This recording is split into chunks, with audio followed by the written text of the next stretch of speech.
அன்பு கூறவும் உம்மை நாங்கள் ஆராதிக்கவும் சேவிக்கவும் தேவன் பலத்தால் வழி நடத்துங்க, ஆசீர்வதிங்க. இயேசு கிறிஸ்துவின் மூலம் ஜெபிக்கிறோம் எங்கள் ஜீவனுள்ள நல்ல பிதாவே, ஆமென். தெய்வ நாம மகிமைக்கென்றும் ஆராதனைக்கு ஆரம்பமாகவும் முன்பவனி கீதமாகவும் நாம் யாவரும் எழுந்திருந்து ஆராதனை கீதங்கள் 440, கீதங்களும் கீர்த்தனைகளும் 65, பாமாலை 44. உன்னதமான கர்த்தரை இவ்வோரின் நாளை சந்திக்கிறேன். ஆராதனை கீதங்கள் 440, கீதங்களும் கீர்த்தனைகளும் 65, பாமாலை 44 என்ற பாடலை பாடுவோம்.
கர்த்தருடைய ராபோஜனமாகிய பரிசுத்த நற்கருணை ஆராதனை, ஆங்கிலேய ஆராதனை முறைமை.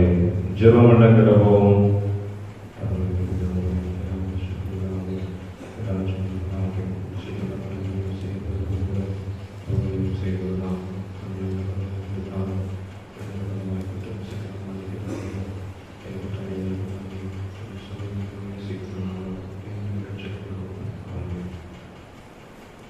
எல்லா இருதயங்களையும் எல்லா விருப்பங்களையும் எல்லா ரகசியங்களையும் அறிந்திருக்கிற சர்வகுணமுள்ள தேவனே, நாங்கள் தேவனிடத்தில் பரிபூரணமாய் அன்பு கூறவும் அது பரிசுத்த நாமத்தை உத்தமமாய் மகிமைப்படுத்தவும் எங்கள் கர்த்தராகிய கிறிஸ்துவின் நிமித்தம் அது பரிசுத்த ஆவியின் ஏவுதலால் எங்கள் இருதயத்தின் சிந்தனைகளை சுத்தம் பண்ணி அருளும்.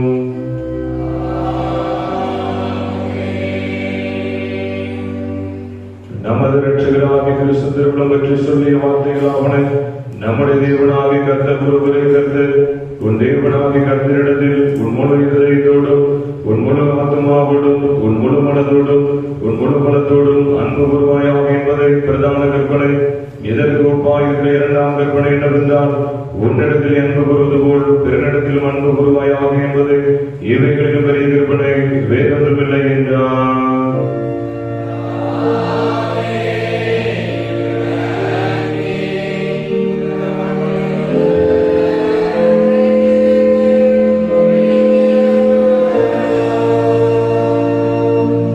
ஜெபமண்ண கடவோம். பிரசன்ன திருநாளுக்கு பின்வரும் 3ஆம் ஞாயிறு ஒற்றுமை ஞாயிறு. விசுவாசத்திலும் செயலிலும் ஒற்றுமை. விசுவாசிகளை நேசிக்கும் கர்த்தாவே, உம்முடைய ஒரே பேரான குமாரனாகிய இயேசு கிறிஸ்துவை உலகத்திற்கு சமாதான பிரபுவாக அனுப்பி எங்கள் வாழ்வில் பரிபூரண விசுவாசத்தையும் எங்கள் செயல்களில் ஒற்றுமையையும் தந்தீரே. திருச்சபையின் அங்கங்களாகி நாங்கள் வாழ்வின் எல்லா சூழ்நிலைகளிலும் மெய் விசுவாசிகளாய் நடக்கையிலும் செயலிலும் சாட்சியுள்ள ஜீவித்தை ஒற்றுமை வழியாக நிலைநிறுத்தி வாழ எங்கள் கிருபை புரியும். உம்முடைய குமாரனும் இரட்சகருமாகிய இயேசு கிறிஸ்துவின் வழியாய் மிகுந்த மனத்தாழ்மையோடு வேண்டிக் கொள்கிறோம்.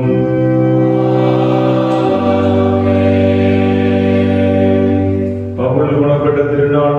அன்பு நிறைந்த பரலோக பிதாவே, உலகமெங்கும் விசுவாசத்தை அறிவிக்கும்படி அப்போஸ்தலர்களை அனுப்பினவரே, உம்மை போற்றுகிறோம். திருச்சபை துன்பப்படுத்தின சவுலை வைத்து பரிசுத்தப்படுத்தி திருச்சபை ஸ்தாபிக்கும் பரிசுத்த பவுலாக மாற்றினீரை உம்மை துதிக்கிறோம்.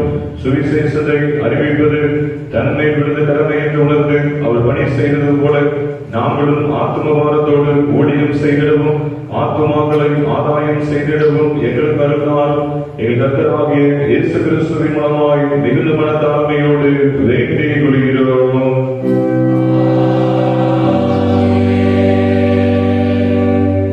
சபையில் அமர்வோம். நிருப வாக்கியம் வாசிக்கிறோம்.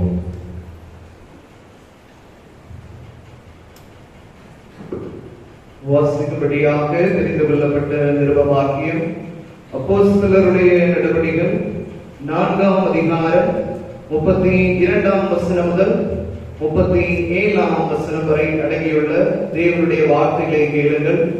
அப்போஸ்தலருடைய நடவடிக்கைகள் 4ஆம் அதிகாரம் 32ஆம் வசனம் முதல் 37ஆம் வசனம் வரை அடங்கியுள்ள தேவனுடைய வார்த்தைகளை கேளுங்கள். விசுவாசிகளாகிய திரளான கூட்டத்தார் ஒரே இருதயமும் ஒரே மனமும் உள்ளவர்களாய் இருந்தார்கள். ஒருவனாகிலும் தனக்குள்ளவைகளில் ஒன்றையும் தன்னுடையதென்று சொல்லவில்லை. சகலமும் அவர்களுக்கு பொதுவாய் இருந்தது. கர்த்தராகிய இயேசுவின் உயிர்த்தெழுதலை குறித்து அப்போஸ்தலர்கள் மிகுந்த பலமாய் சாட்சி கொடுத்தார்கள். அவர்கள் எல்லார் மேலும் பூரண கிருபை உண்டாயிருந்தது. நிலங்களையும் வீடுகளையும் உடையவர்கள் அவைகளை விற்று விற்கப்பட்டவைகளின் கிரயத்தை கொண்டு வந்து அப்போஸ்தலருடைய பாதத்திலே வைத்தார்கள். அவனவனுக்கு தேவையானதற்கு தக்கதாய் பகிர்ந்து கொடுக்கப்பட்டது. அவர்களில் ஒருவனுக்கும் ஒன்றும் குறைவாய் இருந்ததில்லை. சீப்புரு தீவானும் லேவியனும் அப்போஸ்தலராலே ஆறுதலின் மகன் என்று அர்த்தம் கொள்ளும் பர்னபா என்னும் மறுபெயர் பெற்றவனாகிய யோசே என்பவன் தனக்கு உண்டாயிருந்த நிலத்தை விற்று அதன் கிரயத்தை கொண்டு வந்து அப்போஸ்தலருடைய பாதத்திலே வைத்தான் என்றார் என்பது பாடம் முடிந்தது.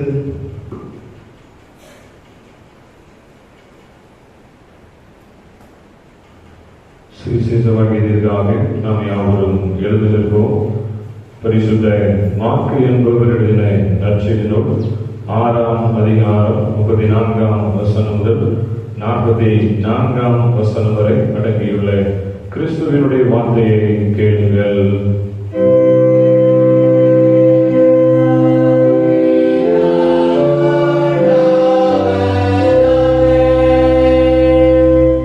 பரிசுத்த மாற்கு என்பவர் எழுதின நற்செய்தி நூல் 6ஆம் அதிகாரம் 34ஆம் வசனம் முதல் 44ஆம் வசனம் வரை.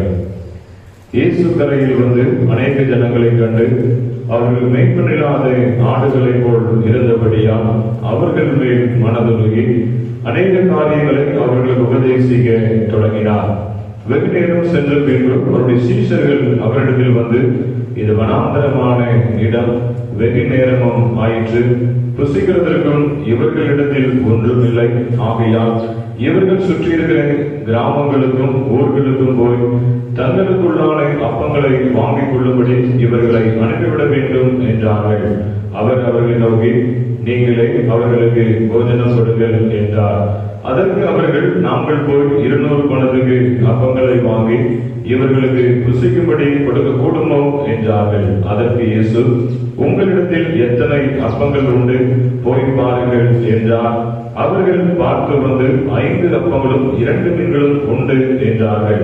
அப்பொழுது எல்லாரையும் பசும்புல்லின் மேல் பந்தி பந்தியாக உட்கார வைக்கும்படி அவர்களுக்கு கட்டளையிட்டார். அப்படியே வரிசை வரிசையாய் 100 பேராகவும் 50 பேராகவும் உட்கார்ந்தார்கள்.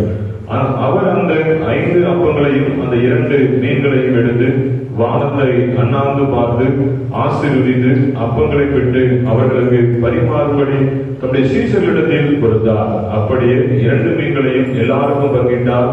எல்லாரும் சாப்பிட்டு திருப்தி அடைந்தார்கள். மேலும் அப்பங்களிலும் மீன்களிலும் மீதியான துணிக்கைகளை 12 கூட நிறைய எடுத்தார்கள்.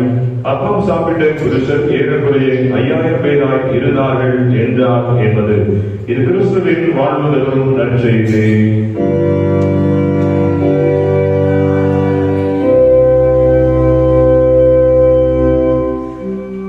வானத்தையும் பூமியையும்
அறிவுகள் வாசிக்கிறோம்.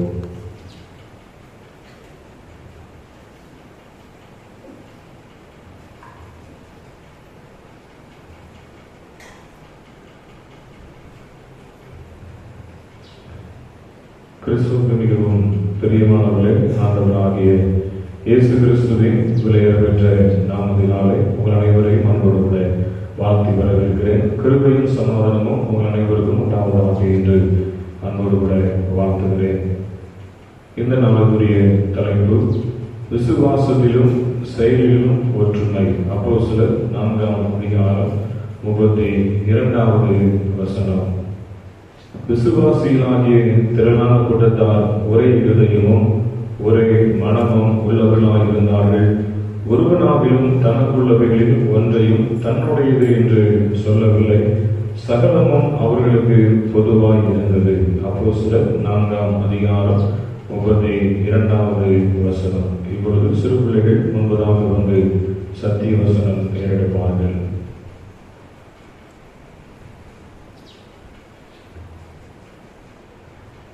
விசுவாசிகளாகிய திரளான கூட்டத்தார் ஒரே இதயமும் ஒரே மனத்துள்ளவர்களாய் இருந்தார்கள். ஒருவனாயிலும் தனக்குள்ளவைகளிலே ஒன்றையும் தன்னுடைய என்று சொல்லவில்லை. சகலமும் அவர்களுக்கு பொதுவாய் இருந்தது. அப்போஸ்தலர் 4ஆம் அதிகாரம் 32ஆம் வசனம். விசுவாசிகளாகிய திரளான கூட்டத்தார் ஒரே இதயமும் ஒரே மனமும் உள்ளவர்களாய் இருந்தார்கள். ஒருவனாயிலும் தனக்குள்ளே தன்னுடைய என்று சொல்லவில்லை. சகலமும் அவர்களுக்கு பொதுவாக இருந்தது. அப்போஸ்தலர் 4:32. விசுவாசிகளாகிய திரளான கூட்டத்தார் ஒரே இதயமும் ஒரே மனமும் உள்ளவர்களாய் இருந்தார்கள். ஒருவனாகிலும் தனக்குள்ளவைகளை ஒன்றையும் தன்னுடையது என்று சொல்லவில்லை.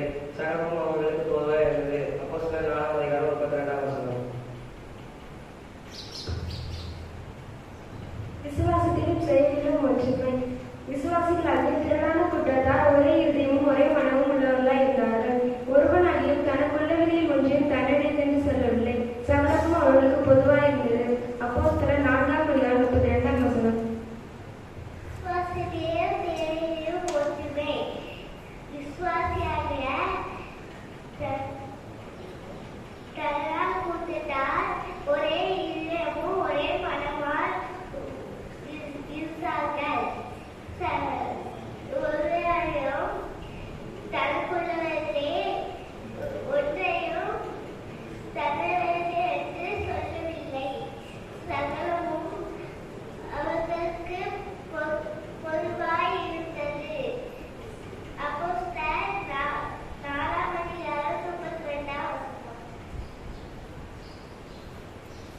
சத்தியவசனத்துடைய சிறு பிள்ளைகளை ஆண்டவர் ஆசீர்வதிப்பாராக.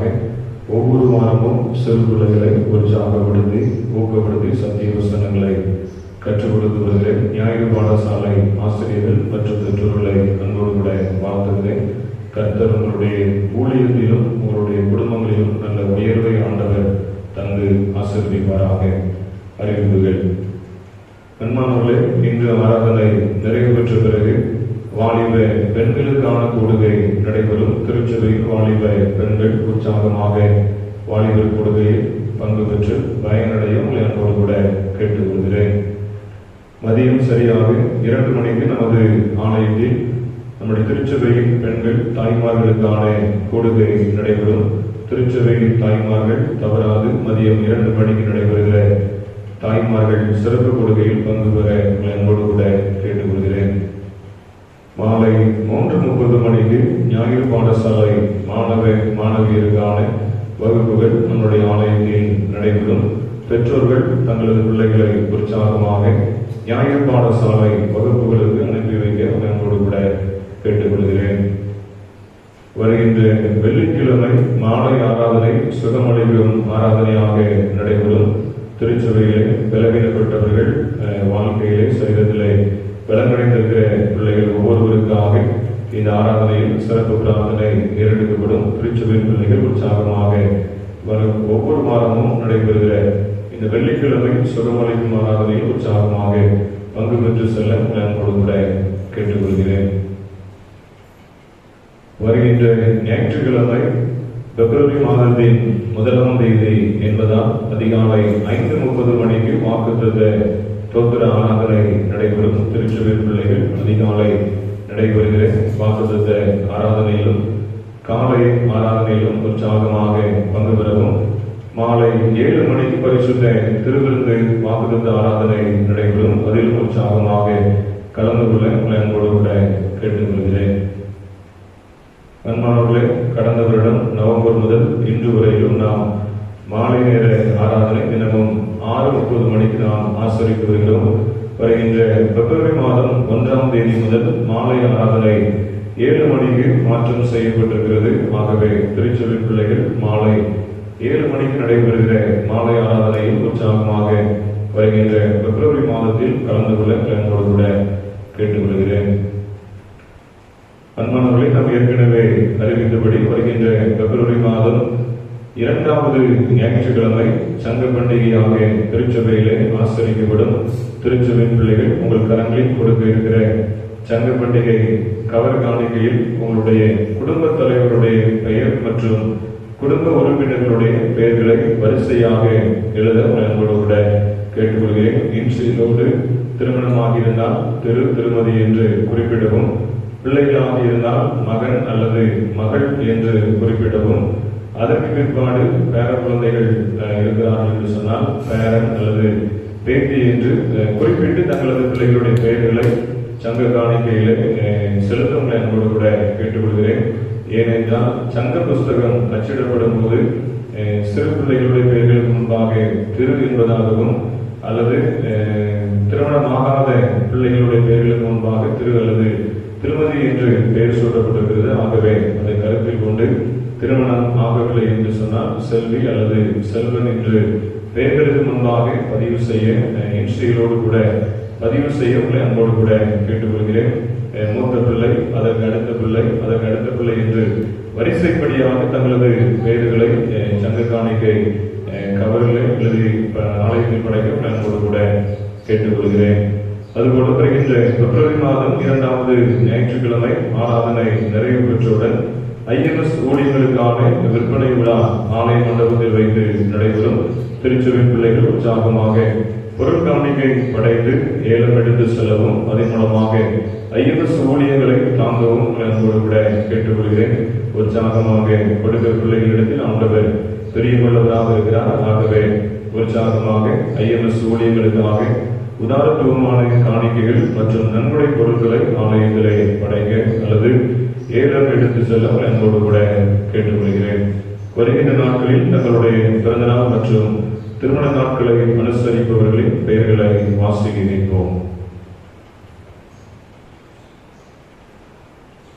வருகின்ற நாட்களில் தங்களுடைய பிறந்த நாளை ஆசரிப்பவர்கள் 25ஆம் தேதி ஜி கிறிஸ்டோபர் சன்னாபியே ஞானமணி சிறுரோபா, 26ஆம் தேதி I Mathas son of Israel Chennai, K Peter son of Y Koil Pichai Chennai, 27ஆம் தேதி சாம் பீட்டர் ஓஸ்பேட்டை, 31ஆம் தேதி J Jency doctor of G Jebathurai Erode.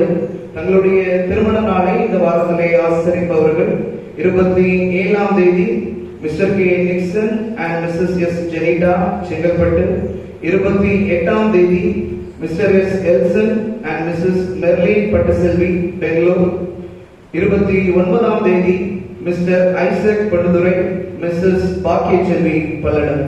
பிறந்த நாள் மற்றும் திருமண நாள் ஆசரிக்கின்ற நமது திருச்சபையின் பிள்ளைகளுக்காக கொடுக்கப்படுகின்ற வாக்குத்தத்த வசனம் உபாகமத்தின் புஸ்தகம் 18ஆம் அதிகாரம் 8ஆம் வசனம். உபாகமம் 18:8. கர்த்தர் உன் களஞ்சியங்களிலும் நீ கையிடும் எல்லா வேலையிலும் உனக்கு ஆசீர்வாதம் கட்டளையிடுவார். உன் தேவனாகிய கர்த்தர் உனக்கு கொடுக்கும் தேசத்தில் உன்னை ஆசீர்வதிப்பார். இப்பொழுது பிறந்த நாள் மற்றும் திருமண நாளை அனுசரிக்கின்ற நமது திருச்சபையின் பிள்ளைகளுக்காக சேகர குருவானவர் ஐயா அவர்கள் ஜெபம் செய்வார்கள். அதனைத் தொடர்ந்து நமது ஆலய பாடகர் குழுவினர் வாழ்த்து கவி ஒன்றை பாடலாக பாடுவார்கள். வருகின்ற நாட்களில் தங்களுடைய பிறந்த நாள் மற்றும் திருமண நாளை ஆசரிக்கின்ற பிள்ளைகளுக்காக அமர்ந்த வண்ணமாக தலைகளை தாழ்த்தி ஜெபம் செய்வோம். அன்பும் இரக்கமும் கிருபை நிறைந்த என் நல்லாண்டவரே, இந்த ஆசீர்வாதமான இந்த பகல் வேளைக்காக நன்றி செலுத்துகிறோம். வருஷத்தினுடைய நன்மையால் முடி சொல்லிருக்கிறேன் ஆண்டவரே. இந்த நாட்களிலும் தங்களுடைய புதிய பிறந்தநாள் மற்றும் திருமண நாட்களை ஆண்டவர் காண உதவி செய்து புதிய வருஷத்திற்குள்ளாக ஆண்டவர் அழைத்து வந்தமைக்காக நன்றி செலுத்துகிறோம். உன் தேவனாகிய கர்த்தர் உன்னுடைய எல்லா கிரியைகளிலும் நீ கையிட்டு செய்யும் எல்லா காரியங்களிலும் உன்னை ஆசீர்வதிப்பார் என்று சொல்லப்பட்ட நீர் கொடுத்திருக்கிற இந்த வாக்குத்தத்த வசனத்தின்படி நீங்கள் இப்பொழுது இருக்கிறதை காண்கிலும் 1000 மடங்கு அதிகமாகும்படி உங்கள் பிதாக்களின் தேவனாகிய கர்த்தர் உங்களை சொல்லியபடியே உங்களை ஆசீர்வதிப்பாராக என்று ஆண்டவரே, ஒவ்வொரு பிள்ளைகளையும் பெருக்கத்தினாலும் ஆசீர்வாதத்தினாலும் நன்மையினாலும் சுகத்தினாலும் தேவன் நிரப்பும்படியாக ஜெபிக்கிறோம். அவருடைய கிருபை நிமித்தமும் மனுபுத்திரருக்கு செய்கிற அதிசயங்கள் நிமித்தமும் அவரை துதிப்பீர்களாக என்று சொல்லப்பட்ட வேத வாக்கியத்தின்படி ஒவ்வொரு பிள்ளைகளும் உங்களுடைய சமூகத்திலே துதிக்க உமக்கு நன்றி செலுத்த இந்த கிருபையின் ஆசீர்வாதத்தை பெற்றுக்கொள்ள தேவன் உதவி செய்வீராக. நீரை வழி நடத்துங்க, ஆசீர்வதிங்க, பெரிய காரியங்களை செய்யுங்க. இயேசு கிறிஸ்துவின் மூலம் ஜெபிக்கிறோம் எங்கள் ஜீவனுள்ள நல்ல பிதாவே.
கீதங்களும் கீர்த்தனைகளும் 514, பாமாலை 328.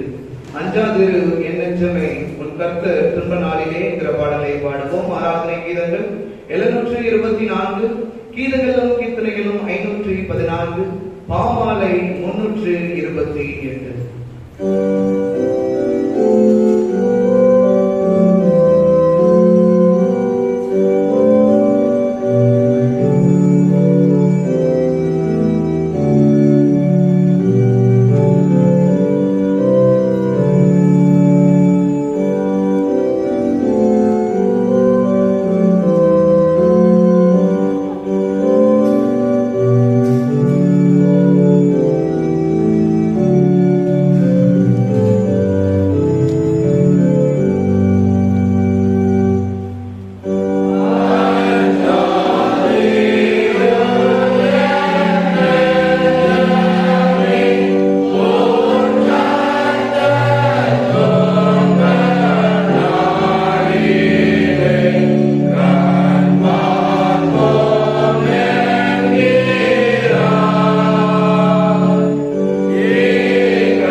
கிறிஸ்துவுக்குள் பிரியமானவர்களே, உங்கள் அனைவரையும் அன்போடு கூட மறுபடியும் வாழ்த்துகிறேன், வரவேற்கிறேன்.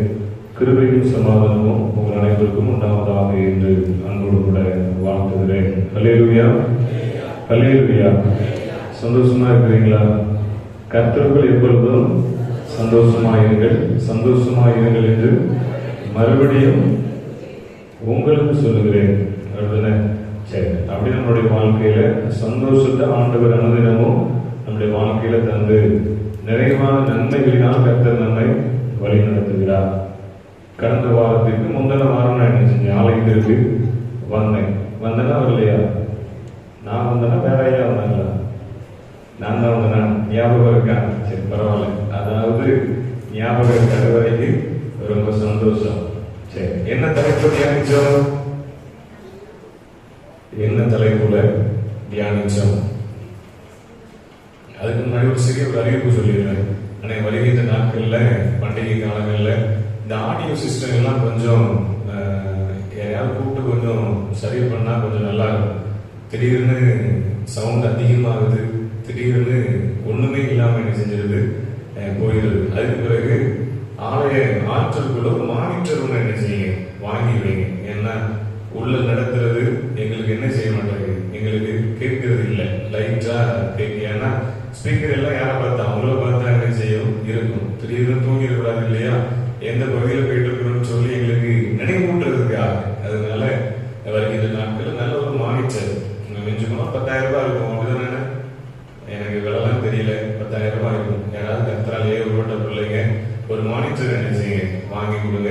ஆலய ஆற்றல் பகுதியில பயன்படுத்துவதற்கு அது ஏதுவானதாக இருக்கும். ஆகவே திருச்சபையின் பிள்ளைகள் உற்சாகமாக தங்களால் இயன்ற காணிக்கைகளை கொடுத்து உதவி செய்ய அன்போடு கூட கேட்டுக்கொள்கிறேன். அதுபோல கொஞ்சம் ஆடியோ சிஸ்டமும் ஏதோ சின்ன மிஸ்டேக் தான், எங்கேயோ வயர் கனெக்ஷன் சரியில்லாம இருக்கு. அதனால விட்டு விட்டு என்ன செய்யுது, லைன் வருது. திடீர்னு சவுண்ட் கூடும்போது நமக்கே கொஞ்சம் ஹார்ட் அட்டாக் வந்த மாதிரி என்ன செய்யுது இருக்கு. அதனால கொஞ்சம் அதை சரி செய்யுங்க.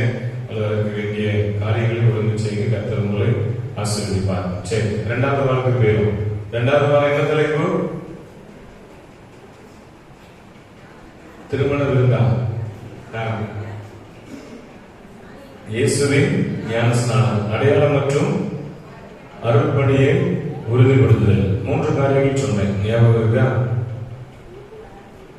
ஞானஸ்நானத்தின் மூலம் பாவிகளுடன் கிறிஸ்துவின் தொடர்பு. 2வது பரிசுத்த ஆவியினால் கிறிஸ்துவின் அபிஷேகம். பரவாயில்ல, பாட்டியமா கரெக்டா சொல்றீங்க. 3வது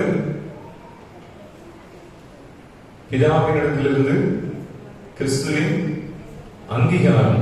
அதாவது முதல்ல பாவிகளுடன் கிறிஸ்துவின் தொடர்பு, 2வது பரிசுத்த ஆவியினால் கிறிஸ்துவின் அபிஷேகம், பிதாவினிடத்திலிருந்து கிறிஸ்துவின் அங்கீகாரம். ஞானஸ்நானத்தின் மூலம் பெறப்படுகிற நன்மைகள் என்னன்னு சொல்லி என்ன செஞ்சேன்? 3 காரியங்களை தியானிச்சோம். அதுல ஒரு 3 காரியங்கள் சொல்லிக் கொடுத்தேன், ஞாபகம் இருக்கா? ஞானஸ்நானத்துல ஞான பெற்றோர்கள் சொல்லப்படுகிற வாக்குறுதிகள்: வெறுத்து விடுவேன், விசுவாசிப்பேன், கைக்கொள்வேன். கடந்த வாரத்துல நல்ல ஒரு சகோதரி வந்து ஒரு சின்ன கேள்வி கேட்டாங்க. திடப்படுத்தல தானே இந்த வாக்குறுதிகள் வந்து நம்ம என்ன செய்வோம், சொல்லுவோம் அப்படின்னு சொல்லி கேட்டாங்க. எனக்கு போகும்போது கொஞ்சம் குழப்பமாயிடுச்சு, ஒருவேளை தவறா சொல்லிட்டோமோ. ஏன்னா ஆன்லைன்ல வேற போயிட்டு இருக்கு, தவறா சொல்லிட்டா ஐயர்வாளுக்கு கூட தெரியலன்னு சொல்லி செஞ்சிடக்கூடாது, சொல்லிடக்கூடாதுன்னு சொல்லி கொஞ்சம் படபடன்னு இருந்துச்சு வந்துச்சு. இருந்தாலும் அந்த பாப்பாவை என்ன சொல்லி சமாளிச்சுட்டு போயிட்டேன். வீட்டுக்கு போன உடனே இப்போ வந்து நம்ம குருமனை கட்டிட்டு இருக்கிறோம் இல்லையா, அதனால எனக்கு கொடுக்கப்பட்ட வீடு வந்து சின்ன வீடு தான். அதனால புக்ஸை வந்து என்ன செய்ய முடியல, எடுத்து அடுக்கி வைக்க முடியல. அந்த பாக்ஸ் எல்லாம் என்ன செஞ்சுட்டேன், மேல இருந்து இறங்கி எப்படியாவது பாத்துக்கணும்னு சொல்லி திரைப்படத்தில் புக்கை தேடுறதுக்கே ஒரு 6 நாள் என்ன செஞ்சுட்டு போயிட்டு. ஆனாலும் சகோதரி என்ன செய்யணும், நன்றி சொல்லணும், என்ன தேட வைத்தது அப்படின்னு. அந்த புக்கை எடுத்து பார்த்தேன். ஞானஸ்நானத்துல சொல்லப்படுற வாக்குறுதி ஒருவேளை தவறா சொல்லியிருந்தா அடுத்த ஆறுதல் என்ன செஞ்சிடணும், சிறிய தவறுக்கு மன்னிக்க மாட்டீங்களா, மன்னிக்க மாட்டீங்களா? நாங்க யாரு தங்கையம்பலம் ஆச்சேன், என்ன மன்னிக்க மாட்டோம் மறக்க மாட்டோம் அப்படின்னு சொல்லுவீங்களா? சரி, நமக்கு வந்து தங்கையம்பலம் தங்கமான மனசு எழுதுனேன். சரி, பக்கத்துல இருக்கிறவங்களை பார்த்து சொல்லிருக்கேன், நம்ம தங்கையம்பலம், அதனால நமக்கு தங்கமான மனசு எழுதுனேன்.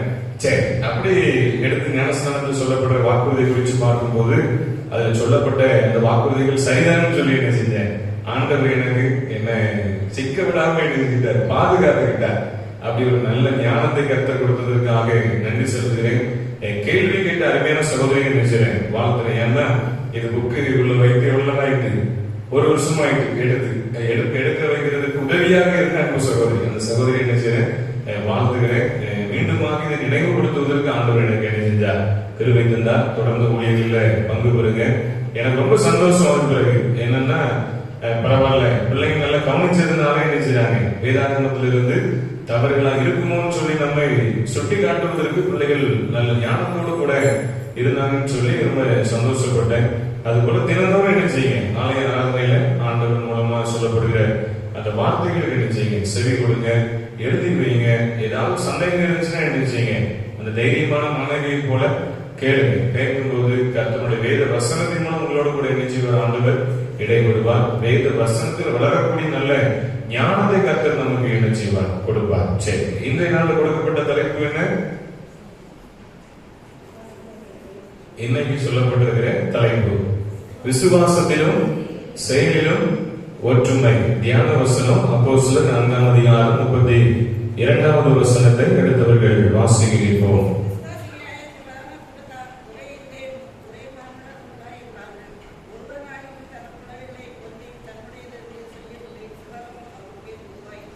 சகலமும் அவர்களுக்கு பொதுவாய் இருந்தது. தலைகளை தாழ்த்தி ஜெபம் செய்வோம். அன்பின் நல்ல ஆண்டவரே, இந்த ஆசீர்வாதமான இந்த ஓய்வு நாளுக்காக நன்றி செலுத்துகிறோம். ஒற்றுமையின் ஞாயிறு தினமாக ஆசிரிய கர்த்தர் எங்களுக்கு கிருபை தந்திருக்கிறேன். உலகிலே ஒற்றுமை, திருச்சபைகளில் ஒற்றுமை, ஆண்டவரே உறவின் முறைகளிலே ஒற்றுமையோடு கூட வாழ திருச்சபைகளுக்கு அடித்தளமாக இருக்க கர்த்தர் உதவி செய்திருக்கிறேன். நன்றி செலுத்துகிறோம். தொடர்ந்து தேவன் ஆசீர்வதிங்க, பலப்படுத்துங்க. இயேசுவின் மூலம் ஜெபிக்கிறோம் எங்கள் ஜீவனுள்ள நல்ல பிதாவே, ஆமென். ஹல்லேலூயா. சரி, விசுவாசம்னா என்ன? விசுவாசம் மலையை பார்த்து பெயர்ந்து போன்னு சொன்னா போனோம், அது என்னது நம்முடைய வாழ்க்கையில விசுவாசம். செயல்னா என்ன? செயல்னா என்ன? அதாவது செய்து காட்டுறேன்னு சொல்ல தெரியுமா? தண்ணி பைப்பு தெரு பைப்புல தண்ணி எடுக்க விடல, என் வீட்டுல தண்ணி பைப்பு வச்சு காட்டுறேன் அப்படின்னு சொல்லி சொல்லுவோம் இல்லையா? கேள்விப்பட்டிருக்கீங்களா? அப்படி கேள்விப்பட்டது இல்லையா? நம்ம ஊர் கதையா சொல்றாரு அப்படின்னு பாக்கீங்களா? சரி, அப்படி நம்மளுடைய வாழ்க்கையில செய்து காட்டுறேன்னு சொல்றது என்னது? செயல். சிலர் சொல்லுவாங்க, நான் இந்த கொஞ்ச நாட்களுக்கு முன்பாக சக்திமான் சொல்லி ஒரு சின்ன பிள்ளைகளுக்கான ஒரு கேம் உண்டு டிவில. அதாவது சக்திமான் பாருங்க, மாடியில இருந்து என்ன செய்வாரு, குதிப்பாரு. சின்ன பிள்ளைங்களும் குதிச்சு என்னை யார் காப்பாத்திடுவா, சக்திமான் காப்பாத்திடுவாருன்னு சொல்லி அந்த தொலைக்காட்சி அந்த தொடர் வந்து முடிவுக்கு வந்ததுக்கு காரணமே எதனாலதான், சின்ன பிள்ளைகள் எல்லாம் என்ன குதிச்சா என்னை சக்திமான் காப்பாத்திடுவாருன்னு சொல்லி நிறைய பிள்ளைகள் மறிச்சதுனாலதான் அந்த ப்ரோக்ராம் என்ன செஞ்சாங்க, கேன்சல் பண்ணாங்க. இப்போ அதே போல பாருங்க, இன்னைக்கு அநேகர் சொல்லுவோம், நான் இந்த மாடியில இருந்து அல்லது இதுல இருந்து குதிச்சா என்னை யார் காப்பாத்துவா, ஏசப்பா காப்பாத்துவாருன்னு சொல்லி சொல்லுவோம். குதிப்பீங்களா? யாராவது குதிக்க மாட்டீங்க. அதுதானே, அது வந்து ஏன்னா மூடத்தனம், முட்டாள்தனம். அப்படிதானே, நம்முடைய வாழ்க்கையில ஆண்டவர் நமக்கு ஞானத்தை எதுக்கு கொடுத்திருக்கிறாரு, எது எதுல விசுவாசம் வேணும்னு சொல்லி நமக்கு இன்னைக்கு அவஸ்தையே இல்லாம என்ன செஞ்சுட்டு போயிட்டு, இன்னைக்கு குதிப்பேன் சொல்லுவது வந்து ஒரு விசுவாசமா இருக்கலாம், அல்லது அது செயல்முறைப்படுத்த முடியுமான்னு சொல்லி என்ன செய்ய முடியாது, நினைத்து பார்க்க முடியாது. சொன்ன காரியத்தை செய்வதுதான் என்னது, செயல். இந்த விசுவாசமும் செயலும் ஒரு மனுஷனுடைய வாழ்க்கையில இருக்குன்னா அதுதான் ஒற்றுமையின் அடையாளம். இன்னைக்கு நம்மளுடைய வாழ்க்கையில விசுவாசம் இருக்கிறதா? இன்னைக்கு வந்து ஆலயத்தில் இருந்து சொல்லும் போது கேட்கும் போது நாம என்ன செய்வோம், எனக்கு விசுவாசம் இருக்குன்னு சொல்லி என்ன செய்வோம், சொல்லுவோம். அதாவது ஒரு ஆசீர்வாதத்திற்காக எதிர்பார்த்து காத்திருக்கிறீங்க, சில வருடங்கள் தாமதமாகுது, உடனே நாம என்ன செய்யறோம், விசுவாசத்திலிருந்து பின்மாற்றம் அடைந்துடும். ஆனா ஆபிரகாம் பாருங்க, தன்னுடைய வாழ்க்கையில விசுவாசத்துல அவர் ஒருபோதும் என்ன செய்யல, பின்மாற்றம் அடையல. இன்னைக்கு யாருக்காவது 100 வயசுல தான் அவங்களுக்கு ஆண்டவனுடைய சந்ததியை பெருக பண்ணுவாருன்னு சொல்லி வாக்கு கொடுத்தாங்கன்னு வைங்களேன், ஏசப்பாக நேரில் வந்து சொன்னாலும் நீங்க என்னதான் சொல்லுவோம், இது வந்து எனக்கு வந்த ஒரு கனவும் தான் சொல்லி என்ன செய்வோம், நினைப்போம். ஆனா அது சாத்தியம் இல்லைன்னு சொல்லி நம்முடைய வாழ்க்கையில இன்னைக்கு கடந்து செல்வது உண்டு. ஆனா இந்த ஆபிரகாமுடைய விசுவாசத்தின் தந்தை என்பதாக பெயர் பெற்ற ஒரு மனுஷன். அப்படி நம்மளுடைய வாழ்க்கையில இன்னைக்கு விசுவாசம் ஆபிரகாமை போல ஆண்டவரை போல என்ன செய்யணும், நம்முடைய வாழ்க்கையில இருக்கணும். செயல் நம்மளுடைய வாழ்க்கையில பாருங்க, ஆண்டுடைய சமூகத்துல அநேக தேவ மனுஷர்கள் சொந்த காரியத்தை சொல்லால் மட்டுமல்ல செயலால் என்ன செஞ்சாங்க, செய்து காட்டினாங்க.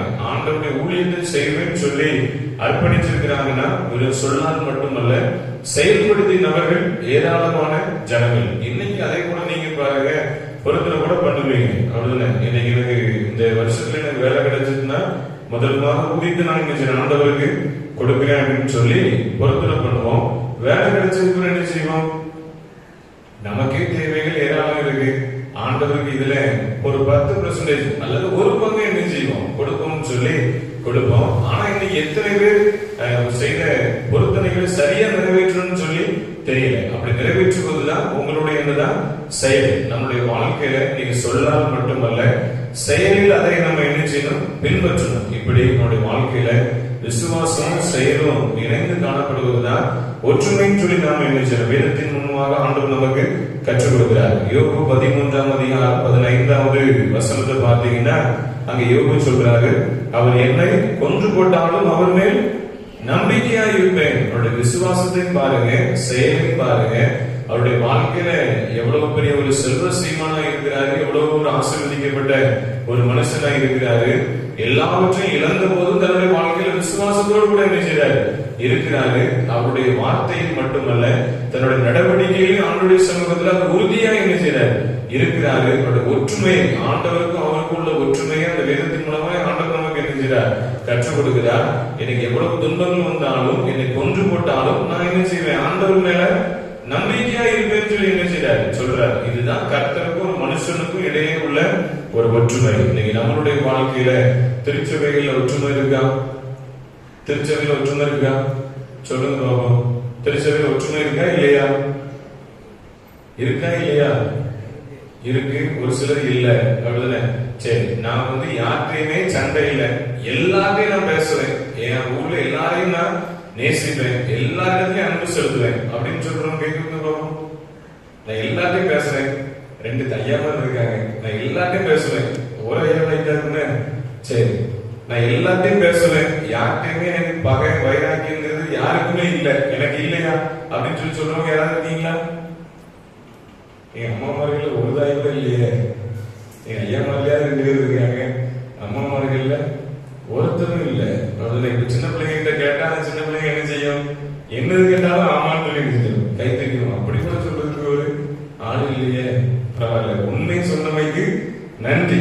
இன்னைக்கு நம்மளுடைய வாழ்க்கையில் என்னது இல்லை, ஒற்றுமை இல்லை, விசுவாசம் இல்ல, செயல்ல இல்ல.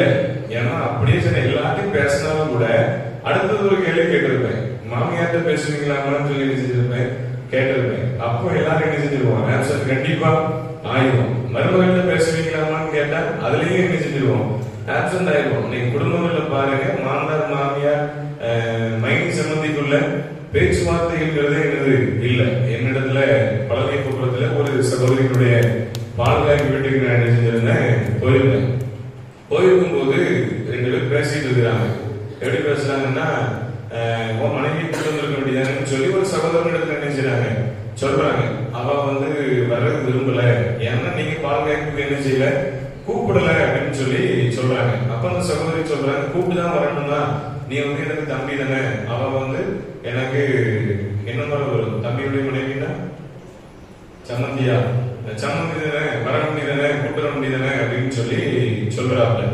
சொல்லிட்டு இருக்கும்போது என்ன சொல்றாப்ல, நீ மட்டும் உன் மைனி சம்பந்திட்டு நீ எப்படி இருக்கியா இருக்கும், சரியா இருக்கியா அப்படின்னு சொல்லி அடுத்த கேள்வி என்ன செஞ்சாங்க, கேட்டாங்க. அதாவது கணவனுடைய அக்கா தங்கச்சி கூட நீ பேசுறியா, அவங்கள முதல்ல கூப்பிடுறியா, அவங்களையே உன்னால கூப்பிட முடியல, நீ ஏன் என்னுடைய மனைவியை கூப்பிட்டு வரலன்னு சொல்லி என்ன கேள்வி கேட்கிறேன்னு என்ன செய்றாங்க, கேட்டாங்க.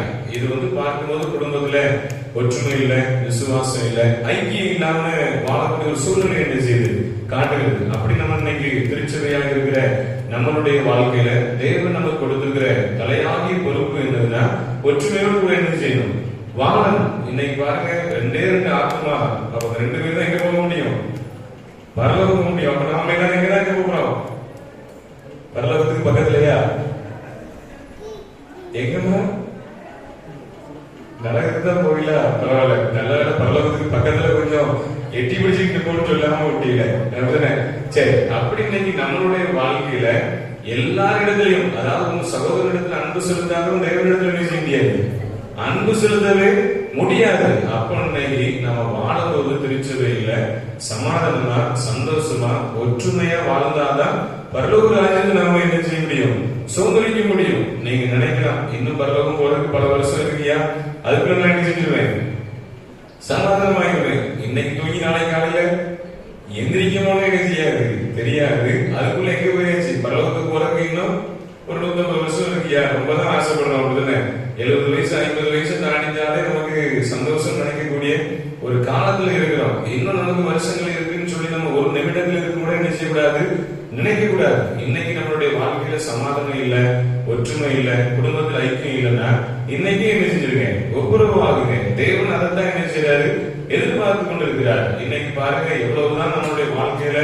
கஷ்டங்கள் உபத்திரங்கள் இருந்தாலும் வீட்டுல ஏதாவது ஒரு சுப நிகழ்ச்சி வருதுன்னா என்ன செய்வாங்க, சிலருக்கு வந்து இன்விடேஷன் எல்லாம் கொடுத்து என்ன தவறுகள் இருந்தாலும் என்ன செஞ்சிடுங்க, மன்னிச்சிடுங்க, வீட்டுக்கு என்ன செய்யுங்க, வாங்கன்னு சொல்லி அழைப்பாங்க. சிலர் பாருங்க, நான் எதுக்கு அவனுக்கு கொடுக்கணும், அவன் பிள்ளைகளுடைய திருமணத்திற்கு என்ன செய்யல, கூப்பிடல, நான் எதுக்கு கூப்பிடணும் அப்படின்னு சொல்லி நீங்க என்ன செய்யணும், பகை வைராக்கியத்துல வாழ்ந்துட்டு இருக்கோம். அப்போ இன்னைக்கு பகை வைராக்கியம் நம்முடைய உள்ளத்துல இருக்குன்னா ஆண்டவருடைய ராஜ்யத்தை நம்ம சுதந்திரிக்கவே முடியாது. அப்ப நம்மளுடைய வாழ்க்கையில இன்னைக்கு குடும்பங்கள்ல, திருச்சபையில, சமுதாயத்துல, நாடுகள்ல நமக்கு ஒற்றுமை இருக்கணும். அதுல வந்து எனக்கு ரொம்ப பிடிச்ச நம்மளுடைய இந்திய தேசத்தை குறித்து பார்க்கும்போது, தேசம் முழுவதும் பலதரப்பட்ட ஜாதிகள், பலதரப்பட்ட மொழிகள், எவ்வளவுதான் நம்மளுடைய கோட்பாடுகள் வேற இருந்தாலும் நல்ல ஒரு சமாதானமா இந்த தேசத்துல வாழ்றதுக்கு கருத்து நமக்கு என்ன செஞ்சிருக்கிறார், உதவி செய்திருக்கிறார். பல நாடுகள்ல போய் பார்க்கும்போது மொழி,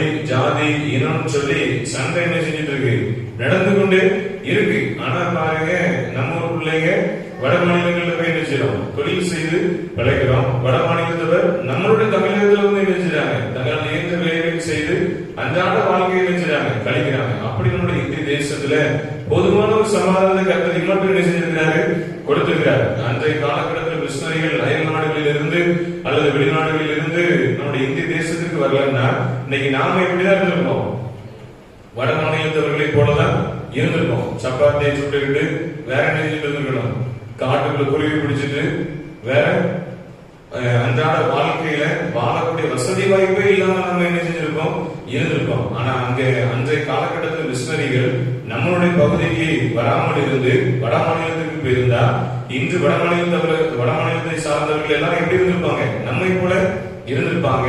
நம்ம பகுதிக்கு வரலன்னா நாம எப்படி இருந்திருப்போம், வட மாநிலக்காரனை போல. இந்த கம்பெனி போறவருக்கு வேற என்ன, பானிபூரி இருக்கு, வேற வேற இதெல்லாம கொண்டு வருவாங்க. மழை டைம்ல ஒரு சீசன்ல கொண்டு வருவாங்க. அவங்க என்னென்ன காலங்கள் வருதோ அந்தந்த காலங்கள் நம்ம தமிழகத்துல வந்து என்ன செய்யறாங்க, சேல்ஸ் பண்றாங்க. அதே போலதான் நாம இருந்திருப்போமே தவிர நம்முடைய வாழ்க்கையில் ஆசீர்வாதத்தை என்ன செஞ்சிருக்க முடியாது, பெற்றுக்கொண்டிருக்கவே முடியாது. நம்ம மிஷனரிகள் இன்னைக்கு நம்முடைய சமுதாயத்துல நம்முடைய கிராமங்கள்ல வந்ததுனாலதான், நாம ஒற்றுமையா இருந்ததுனாலதான் இன்னைக்கு ஆண்டவர் நம்ம சொந்த ரட்சகரா என்ன செஞ்சுக்கிட்டோம், ஏற்றுக்கொண்டோம். இன்னைக்கு ஆசீர்வதிக்கப்பட்ட ஒரு சந்ததியாக என்ன செய்யறோம், இருக்கிறோம். அப்படி நம்மளுடைய வாழ்க்கையில் இன்னைக்கு கர்த்தர் நம்முடைய தேசத்துல சமாதானத்தை ஒற்றுமை கொடுத்தது போல நம்மளுடைய குடும்பங்கள் என்ன வேணும், ஒற்றுமை வேணும். குடும்ப திருச்சபையில ஒற்றுமைகள் வேணும். நம்ம உலக நாடுகள்ல ஒற்றுமை வேணும். இன்னைக்கு பாருங்க, நம்முடைய இந்திய தேசமும் மற்ற நாடுகளும் இன்னைக்கு நல்ல ஐக்கியமான ஒரு நாடாக என்ன செய்றாங்க, இருக்கிறாங்க. நம்மை போல அவர்களும் நம்மோடு கூட இணைந்து போறதுனாலதான் இன்னைக்கு ஒற்றுமையோடு கூட சில நாடுகள் சொல்வதற்கு கர்த்தர் என்ன செய்றார், உதவி செய்றார். நாம ஒண்ணு சொல்லி அவங்க ஒண்ணு சொன்னாங்க வைங்களேன், தேசத்துல சமாதானம் இருக்குமா, இருக்காது. எதிராக இருக்கக்கூடிய அத்தனை நாடுகள் சேர்ந்து நம்ம என்ன செஞ்சுட்டு இருப்பாங்க, பின்தொடர்ந்து கொண்டே இருப்பாங்க. எந்த நாடுகளுக்கும் நாம என்ன செய்ய முடியாது, போகவே முடியாது. அப்படிப்பட்ட ஒரு காலகட்டத்தில் நாம என்ன செஞ்சிருப்போம், இருந்திருப்போம். ஆனா ஆண்டவர் பாருங்க, நம்ம இந்திய தேசத்தின் மீது வைத்த அன்புனால தேசத்தில் ஆண்டவர் நல்ல ஒற்றுமை கருத்தர் கொடுத்திருக்கிறார். கடந்த காலங்களில் பல நம்முடைய கிறிஸ்தவர்கள் மிஷனரிகள்லாம் துன்புறுத்தப்பட்டாலும் இப்ப பாருங்க நல்ல ஒரு பாதுகாப்போடு கூட ஆண்டவர் நினைச்சார், நடத்துறார். அந்த பாதுகாப்பை கொடுப்பது ஆண்டவர், அது உறுதுணையாக இருக்க வேண்டியது நாம. வட மாநிலத்தில் வசிக்கக்கூடிய ஊழியர்களுக்காக நாம என்ன செய்யணும், ஜெபிக்கும் போது கர்த்தர் யோபுவினுடைய சிறையிருப்பை ஆண்டவர் என்ன செஞ்சார்?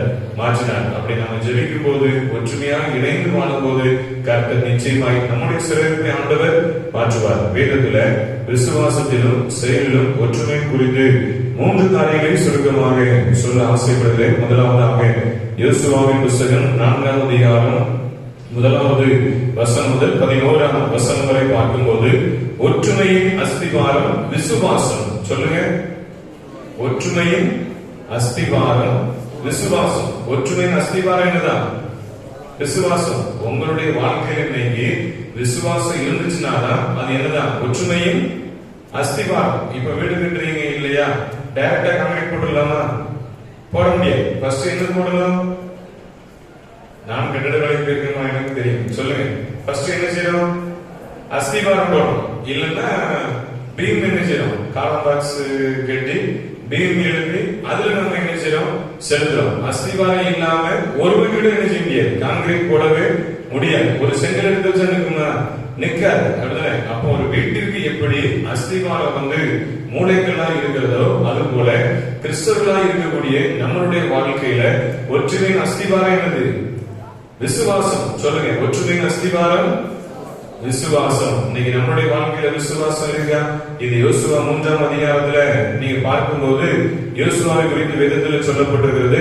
யோர்தானை கடந்து போகக்கூடிய ஒரு நிகழ்வை குறித்து ஆண்டவர் நமக்கு என்ன செய்றார்? கற்றுக் கொடுக்கிறார். இங்க பாருங்க, இந்த யோர்தான் நதியை கடந்து போறதுக்கு முன்பாக வேவுகாரர்கள் போய் எரிகோ போய் என்ன செய்றாங்க? வேவு பார்ப்பதற்கு கடந்து போகிறாங்க. கடந்து போயிட்டு இன்னைக்கு சிலர் சுனாமி வந்த காலங்கள் இருக்கு இல்லையா? சுனாமி வரும்போது சிலர் போய் வேவு பார்க்க செஞ்சாங்க, போனாங்க. இந்த சுனாமி எவ்வளவு தூரத்திற்கு வந்திருக்கு, நம்ம ஊருக்கு வருமா வராதான்னு சொல்லி சிலர் கடற்கரை பகுதியில் போய் என்ன செஞ்சாங்க? வேவு பார்க்கறதுக்கு என்ன செஞ்சாங்க? போனாங்க. அந்த கடல் சீற்றம் இருக்கு பாருங்க, திடீர்னு அமைதலா இருக்கும், திடீர்னு என்ன செய்யும்? கொந்தளிக்கும். வேவு பார்க்க போனவங்க எல்லாம் என்ன செஞ்சாங்க? கடல்ல போயிட்டாங்க. பேசாம இங்க இருந்திருக்கலாம், வீட்டிலேயே என்ன செஞ்சிருக்கலாம்? இருந்திருக்கலாம். அப்படி இங்க பாருங்க, இந்த எரிகோ போய் பார்ப்பதற்கு வேவுகாரர்கள் போய் என்ன செய்றாங்க? பார்க்க போறாங்க. இவங்க போயிட்டு வருவாங்களா வரமாட்டாங்களான்னு சொல்லி சிலருக்கு ஒரு அதிருப்தி இருக்கு. இவர்கள் திரும்பி வருவதை பார்த்தவுடன் பாருங்க, இந்த யோசுவாவுக்கு உள்ளதுல ரொம்ப ஒரு மகிழ்ச்சி வந்ததுன்னு சொல்லி 2ஆம் அதிகாரம் 24வது வசனத்தில் என்ன செய்யப்பட்டிருக்கிறது? சொல்லப்பட்டிருக்கிறது. இப்படி பார்த்தீங்கன்னா இந்த யோர்தான் நதியை கடந்து செல்வதற்குரிய ஒரு பயணம் இந்த யோசுவாவுடைய வாழ்க்கையில ஒரு தொடர்ச்சியான ஒரு பயணமா என்ன செய்யறது இருக்கிறது. இந்த யோர்தான் நதியை குறித்து பார்க்கும்போது சிட்டியில இருந்து யோர்தான் வரை கடந்து போகக்கூடிய நடுவுல பல்வேறு சூழ்நிலைகள், பல்வேறு எதிர்ப்புகள், பல்வேறு போராட்டங்கள் என்ன செய்யுது வருகிறது. அப்பேற்பட்ட ஒரு சூழ்நிலையில பாருங்க, ஆண்டவர் நல்ல மென்மையான தரையை கொடுக்கிறாரு. பிரயாண தூரம் குறைந்த ஒரு தூரமா இருந்தாலும் கூட இந்த யோசுவாவுடைய வாழ்க்கையில ஒரு கலக்கம் என்ன செய்யுது வருது. இது கலக்கம் வருவது மட்டுமல்ல, இந்த யோர்தான் நதியையும் இந்த யோசுவா என்ன செஞ்சாச்சு? பார்த்தாச்சு. இன்னைக்கு நம்மளுடைய வாழ்க்கையில தூத்துக்குடி போயிட்டு தூத்துக்குடியில இருந்து ஸ்ரீலங்கா போகணும்னு வைங்களேன். போகும்போது எதுல போக முடியும்? ஒண்ணு கப்பல்ல போகணும், இல்லைன்னா பிளைட்ல போகணும். அப்படிதானே? பிளைட்ல போகும்போது நமக்கு பயம் எப்படி இருக்கும்? சந்தோஷமா இருக்குமா பயமா இருக்குமா? அதாவது ஒரு பழமொழி உண்டு இல்லையா? அரண்டவன் கண்ணுக்கு இருண்டதெல்லாம் பேய் அப்படின்னு சொல்லி என்ன செய்வாங்க? சொல்லுவாங்க. போன ஏதோ பழமொழி, கண்ணை முடிக்குன்னா உலகமே இருக்குன்னு நினைச்சுமா நினைக்குமா? இப்ப நம்ம பிளைட்ல போறோம்னு வைங்களேன், பிளைட்ல போறோம்னு சொல்லி சந்தோஷமா இருந்தா சந்தோஷமா இருக்கும். ஐயோ மேல போதே, திடீர்னு ஜன்னல திறந்து நம்ம கீழே தெளிவானோம்னு நினைச்சோம்னா பயம்தான். அப்படின்னா சிலருடைய விமானங்கள் பழுதடைந்து வெடிச்சிட்டுன்னு வைங்களேன், அதே போல துக்கங்கள் எதுவுமே இல்லை. கடந்த நாட்கள்ல ரஷ்யா புறப்பட்டு சென்ற ஒரு விமானம் கூட ஒரே ஒரு சகோதரன் மட்டும் என்ன செஞ்சான்? பிழைக்கப்பட்டான். எப்படியோ கீழே விழப்போதும் தெரிஞ்சானோ அல்லது கடவுளுடைய சித்தம் அப்படின்னு அவன் ஒருவனாவது காக்கப்படணும்னு சொல்லி பல அடிகள் சரீரத்தில் பட்டு உயிரோடு கூட காக்கப்பட்டான். ஆனா ஏன் அந்த விமானம் பழுதடைஞ்சிச்சு, ஏன் எப்படி விழுந்துன்னு சொல்லி இன்னும் வரைக்கும் என்ன செய்ய முடியல, கண்டுபிடிக்க முடியல. ஆனா பல கருத்துக்கள் சொல்றாங்க. அது சரியா இருந்தாலும் கூட ஆண்டவர் அனுமதிக்காம ஒருவரும் என்ன செய்யாது, நடக்காது. அப்போ நம்மளுடைய வாழ்க்கையில இன்னைக்கு பாருங்க, ஒரு சாதாரண ஒரு கடல் பிரயாணத்துல நம்ம போகணும்னாலே நம்ம என்ன செய்யறோம்? பயப்படுறோம். இந்த யோசுவாவை பாருங்க, இந்த யோர்தான் நதியை கடக்கணும். இவருடைய வாழ்க்கையில விசுவாசம் இருக்கு, இவருடைய வாழ்க்கையில ஒற்றுமை இருக்கு. தன்னோட கூட பலதரப்பட்ட ஜனங்கள் என்ன செய்றாங்க, வர்றாங்க. ஆனா அந்த நதியை பார்த்த உடனே அவனுடைய வாழ்க்கையில ஒரு கலக்கம் என்ன செய்யறது, வருகிறது. நீ கப்பல்ல ஏறது வரைக்கும் கப்பல்ல போறோம்னு சொல்லி சொல்றதுக்கு என்ன செய்யும், சந்தோஷமா இருக்கும். கப்பல் அடிவாரத்துல ஏதாவது டேமேஜ் ஆயிட்டு வைங்களேன், தண்ணி உள்ள வர ஆரம்பிச்சுட்டு எப்படி இருக்கும், கலக்கமா இருக்கும். பேசாம தங்கையாவரத்துல எழுதிருக்கலாம், இருந்திருக்கலாம். இங்க போய் ஸ்ரீலங்காவில போய் பார்க்க போகணும்னு சொல்லி இந்த கப்பல்ல ஏத்தி விட்டது விட்டாங்க, ஒரேடியா ஏத்தி விட்டாங்களேன்னு சொல்லி என்ன செய்யும், உள்ளத்துல பயம் நடக்க என்ன செய்யும், வரும். இந்த யோசுவாவுடைய வாழ்க்கையில பாருங்க, கர்த்தர் மென்மையான பாதையை காட்டுறாரு, பிரயாண தூரத்தை குறைந்த அளவுல அவங்க என்ன செய்யறாரு, வழி நடத்துறாரு. ஆனா இந்த யோர்தான் நதியை பார்க்கும் போது, அந்த யோர்தான் நதியை பார்த்த உடனே தன்னுடைய உள்ளத்துல ஒரு கலக்கம் என்ன செய்யுது, வருது. யோர்தான் நதி பொங்கிட்டு வருவதை அவன் என்ன செய்யறான், காண்கிறான். 60 கிலோமீட்டர் தூரத்திற்கு கை ஸ்பீடுல என்ன செய்யுது, அந்த நதி வருது. இன்னைக்கு நம்ம போகும்போது கடந்த நாட்கள்ல நம்ம ஊரை சுற்றிலாம் தண்ணீர் என்ன இருக்கும், ஓடி இருக்கும். எவ்வளவு கிலோமீட்டர் ஸ்பீட்ல ஓடி இருக்குன்னு சொல்லி நம்மால என்ன செய்ய முடியல, ஆராய்ந்து பார்க்கவே முடியல. ஏன் கடைநடையில் இருக்கக்கூடிய அந்த வாய்க்கால போகும்போது அந்த சட்டரை ஓப்பன் பண்ணி விடும்போது தண்ணி போற ஸ்பீடை பார்க்கும்போது நமக்கு எவ்வளவுதான் நீச்சல் தெரிஞ்சாலும் அதுல குளிக்கிறதுக்கு நமக்கு தைரியம் வருமா, வராது. இதுல என்ன குளிச்சோம்னா தண்ணி ஒருவேளை எழுதிட்டு போயிட்டுன்னா நம்முடைய உயிருக்கு ஏதாவது ஆபத்து வருமோன்னு சொல்லி நம்ம என்ன செய்ய மாட்டோம், இறங்க மாட்டோம். ஆனா இந்த யோர்தான் நதியை பாருங்க, இந்த யோசுவாவுக்கு முன்பாக என்ன செய்யறதா, பொங்கி வருது. அது 60 கிலோமீட்டர் ஸ்பீட்ல என்ன செய்யுது, வருது. 12 அடி ஆழ உயரத்திற்கு என்ன செய்யுது, எழுப்பி வருது. ஆனாலும் பாருங்க, ஆண்டவர் இந்த யோர்தான் நதியை கடப்பதற்கு கர்த்தர் யோசுவாவுக்கு என்ன செய்யறார், உதவி செய்கிறார். காரணம் என்ன, இந்த யோசுவா தன்னுடைய வாழ்க்கையில கர்த்தர் மீது வைத்த விசுவாசம். இன்னைக்கு உங்களுடைய வாழ்க்கையில விசுவாசம் எப்படிப்பட்டதா இருக்கிறது? எரேமியா 12ஆம் அதிகாரம் 5வது வசனத்துல பார்த்தீங்கன்னா யோர்தான் நதியை குறித்து நிச்சயம் வேதாகமத்துல சொல்லப்பட்டிருக்கிறது. நீ காலாட்களோட ஓடும் போது உன்னை இலங்கை பண்ணினார்களானால் குதிரைகளோட எப்படி சேர்ந்து ஓடுவாய்? சமாதானம் உள்ள தேசத்திலேயே நீ அடைக்கலம் தேடினால் யோர்தான் பிரவாகித்து வரும்போது நீ என்ன செய்வாய்ன்னு சொல்லி என்ன செய்யப்பட்டிருக்கிறது, சொல்லப்படுது. அப்போ யோர்தான் நதிங்கிறது சாதாரண ஒரு நதியே இல்ல. இந்த எரேமியாவுடைய வாழ்க்கையில பாருங்க, ஆண்டவர் பல அற்புதங்களை செய்கிறாரு. ஆண்டவருடைய ஆசீர்வாதத்தை பெற்ற ஒரு எரேமியா தன்னுடைய வாழ்க்கையில பாருங்க, சின்ன சின்ன பிரச்சனைகள் வருது. சின்ன சின்ன பிரச்சனை வந்த உடனே எரேமியா நினைச்சாரு, சோர்ந்து போறாரு. அப்பதான் ஆண்டவர் அவனோட கூட பேசுறாரு, நீ காலாட்களோட ஓடும் போதே உன்னை இலக்கை நின்று செஞ்சா பண்ணினா குதிரைகளோட எப்படி நீ சேர்ந்து ஓடுவா? சாதாரணமா நம்ம சைக்கிள்ல போறதுக்கும் குதிரையில போறதுக்கும் வித்தியாசம் என்ன செய்யுது, இருக்கு. சாதாரணமான பிரச்சனை கண்டு நீ பயந்து போய் நிற்கிறீங்கன்னா குதிரையோடு ஓடக்கூடிய ஒரு காலம் என்ன செய்யும், வரும். நீ எப்படி ஓடுவான்னு சொல்லி ஆண்டவர் நினைச்சாரு, கேட்கிறாரு. அதற்கு பிறகு சமாதானமுள்ள தேசத்திலே நீ அடைக்கலம் தேடினால் யோர்தான் பிரவாகித்து வரும்போது நீ என்ன செய்வாய் அப்படின்னு சொல்லி என்ன செய்யறாரு ஆண்டவர் இந்த எரேமியாவை பார்த்து என்ன செய்யறாரு, கேட்கிறார். இன்னைக்கு சமாதானமான ஒரு தேசத்துல நாம என்ன செய்யறோம், வாழ்றோம். இன்னைக்கு யாரையாவது கூப்பிட்டு உங்களை பிரதமர் ஆக்குறேன்னு சொல்லி பாகிஸ்தானுக்கு வான்னு சொல்லி கூப்பிட்டா நீங்க போவீங்களா? போக மாட்டீங்க. அப்படிதானே? எப்ப நான் அங்க தங்கையாபுரத்துல என்னத்தையாவது காவிரிக்கு நான் என்ன செய்யறேன், கஞ்சி குடிச்சு நிம்மதியா இருந்தா போதும். பாகிஸ்தானுக்கு பிரதமரா எனக்கு வேண்டவே வேண்டாம்னு சொல்லி நம்ம என்ன செய்ய மாட்டோம், போக மாட்டோம். எரேமியாவை பாருங்க, தன்னுடைய வாழ்க்கையில பல உபத்திரம் வருது, பல பாடுகள் வருது, சோர்ந்து போய் நிற்கிறாரு.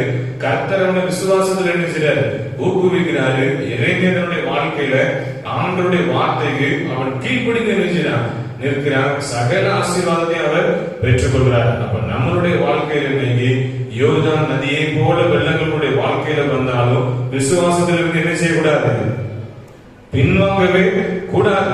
மரண பரியந்தமும் விசுவாசத்தில் நாம என்ன செய்யணும், நிலைத்திருக்கணும். நிலைத்திருக்கும் போது கர்த்தர் நிச்சயமாக நம்முடைய வாழ்க்கையில் ஆண்டவர் ஆசீர்வாதத்தை கொடுப்பார். அப்ப விசுவாசம் என்பது ஒற்றுமையின் அஸ்திவாரம் என்பது விசுவாசம். விசுவாசம் என்ன, ஒற்றுமையின் அஸ்திவாரம். அப்ப நம்முடைய வாழ்க்கையில் இன்னைக்கு நமக்கு வீட்டிற்கு எப்படி அஸ்திவாரம் நமக்கு உறுதியா இருக்கிறதோ அது போல நம்முடைய வாழ்க்கையில் அஸ்திவாரம் என்னதான் இருக்கணும், விசுவாசம். விசுவாசத்தில் நீங்க அஸ்திவாரமா இருக்கும்போது கர்த்தர் நிச்சயமா நம்மை ஆசீர்வதிப்பார். இரண்டாவது பாருங்க, வாசிக்க கேட்ட நிருப பகுதிக்கு பதிலாக வாசிக்க கேட்ட அப்போஸ்தலருடைய நடவடிக்கைகள் புஸ்தகத்துல 4ஆம் அதிகாரம் 32ஆம் வசனம் முதல் பார்க்கும்போது ஒற்றுமையின் வெளிப்பாடு செயல். சொல்லுங்க பாப்போம். ஒற்றுமையின் வெளிப்பாடு செயல். அப்ப செயல்னா என்ன? ஒற்றுமையின் வெளிப்பாடு. ஒற்றுமையின் வெளிப்பாடு என்ன?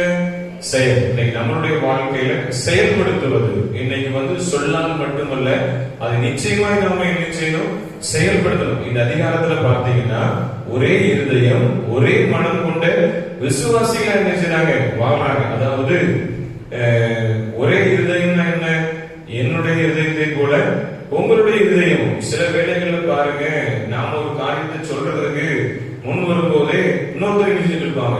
சொல்லிட்டு இருப்பாங்க. சில வேளையில நாம இருதயத்துக்குள்ள ஒரு பாட்டை என்ன செஞ்சுட்டு இருப்போம்? படிச்சுட்டு இருப்போம். ஆனா அதே பாட்டு ஆலயத்துல என்ன செய்யும்? ஓடும். அதுதான் என்னது? ஒரே இதயம். இதைத்தான் வேதத்துல அப்போஸ்தலருடைய நடவடிக்கைகள்ல ஒரே இதயம் ஒரே மனம் கொண்ட விசுவாசிகள். இன்னைக்கு திருச்சபையில இன்னைக்கு ஒரு 10 பேர் இருக்கிறாங்கன்னு வைங்களேன். ஒரு கூடுகையில நாம ஒரு காரியத்தை என்ன செய்வோம்? சொல்லுவோம். இந்த காரியத்தை செஞ்சா நலமா இருக்குன்னு சொல்லி என்ன செய்வோம்? சொல்லுவோம். அதுல பாருங்க, நமக்கு பிடிச்சவங்க என்ன செய்வாங்க? ஆமா, இதை செஞ்சா நல்லா இருக்கும்னு சொல்லி நாம என்ன செய்வோம்? சொல்லுவோம். சில பிடிக்காதவங்க என்ன செய்வாங்க? அல்லாத நம்ம என்ன செய்யக்கூடாதுன்னு சொல்லி சொல்லுவாங்க. 10 பேர்ல 9 பேர் சொன்னாலும் அதுல ஏதாவது ஒரு ஆள் என்ன செய்வாங்க? மாறுபட்ட கருத்தை சொல்லுவாங்க. அப்படி இன்னைக்கு இந்த வேதாகமத்துல பார்க்கும்போது பாருங்க, ஒரே இருதயம் ஒரே மனம் கொண்ட விசுவாசிகள் அந்த ஜனங்கள் என்ன செய்றாங்க? வாழ்றாங்க. இந்த ஒற்றுமையின் வெளிப்பாடு இந்த தன்னுடைய செயல் என்ன செய்யணும்? இருக்கணும். இங்க பாத்தீங்கன்னா இந்த ஜனங்கள் அது கொடுக்கப்படுகிற படைக்கப்படுகிற அந்த பொருட்கள்ல எல்லாவற்றையும் பகிர்ந்து என்ன செய்றாங்க?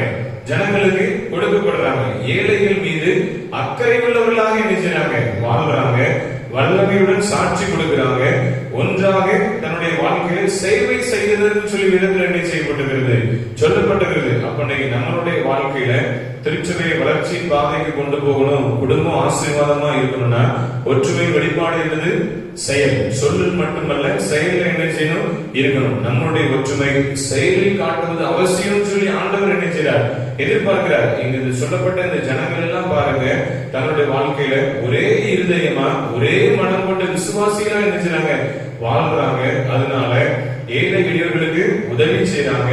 தன்னிடத்தில் இருக்கக்கூடிய பொருட்கள் எல்லாவற்றையும் பகிர்ந்து என்ன செய்றாங்க? கொடுக்கிறாங்க. இன்னைக்கு உங்களிடத்துல இருக்கிறது யாருக்காவது பகிர்ந்து கொடுப்பீங்களா? நீங்க உங்களிடத்துல இருக்கிறது யாருக்காவது பகிர்ந்து கொடுப்பீங்களா? தன் பிள்ளைகளுக்கு என்ன செய்வோம்? கொடுப்போம். அது பெற்றோர்களாகி நம்மளுடைய கடமை. இயலாமல் இருக்கக்கூடியவர்கள் கொடுக்கறதுக்கு நம்ம முன் வர்றோமா? முன் வர்றது இல்ல. தன் பிள்ளைகளுக்கு கொடுப்பதற்கு எனக்கு போதுமானதா இல்ல. ஒரு பழமொழிதான் சொல்லுவாங்க, ஊராம் பிள்ளைய ஊட்டி வளர்த்தா தான் பிள்ளை எப்படி வளரும்? தானா வளரும் சொல்லி வச்சுவாங்க. பழைய காலங்கள்ல கேள்விப்பட்டது. இப்ப கொஞ்சம் ஆண்டவர் என்ன செய்ய கொஞ்சம் ஞானத்தை தரல. அப்போ நம்மளுடைய வாழ்க்கையில நீங்க மற்றவர்களுக்கு கொடுக்க கொடுக்க உங்களுடைய காரியங்களே ஆண்டவர் என்ன செய்வாரா? வாங்கி செய்வாரா? அப்ப நம்மளுடைய வாழ்க்கையில சொல்லால் மட்டுமல்ல, செயல்படுத்த சொல்லி ஆண்டவர் என்ன செய்றார்? எதிர்பார்க்கிறார். முதலாவது என்ன சொன்ன? ஒற்றுமையின் அஸ்திபாரம் விசுவாசம். ஒற்றுமையின் வெளிப்பாடு செயல். செயல்முறையில் என்ன செய்யணும்? கொண்டு வரணும். மூன்றாவது பாருங்க, ஒற்றுமையின் நோக்கம் சாட்சி. மார்க் எழுதின சுவிசேஷம் 6ஆம் அதிகாரம் 32வது வசனம் முதல் 44வது வசனம் வரை பார்க்கும்போது ஒற்றுமை நோக்கம் நல்ல ஒரு சாட்சி ஆண்டவர் என்ன செய்றார்? நமக்கு கொடுக்கிறார். திருச்சபையின் சாட்சி என்ன? இன்னைக்கு திருச்சபையினுடைய சாட்சி என்ன? திருச்சபையினுடைய சாட்சி யாருக்காவது தெரியுமா? நிறைய சொல்லலாங்க. திருச்சபையில சாட்சின்னு சொல்ல போனா, எங்க இது ஆலயத்துல ஜெபித்தா ஆண்டவர் எங்களுக்கு ஆசீர்வாதத்தை தருவார், அது கூட திருச்சபையில சாட்சி தானே. அது கூட சொல்ல முடியாதா? நீங்க திருச்சபைக்கு நாங்க அசனத்துல சாப்பிட்டுட்டு போனா, ஆலய பிரதர்ஷனைக்கு வந்துட்டு போனா, எங்களுடைய வியாபாரம் சொல்லி தோணுங்க, அதே ஒரு இதுதான். ஒரு நல்ல ஒரு சாட்சி. இதை கூட உங்களுக்கு சொல்ல முன்னோர்கள் வரணும் தெரியுங்களா?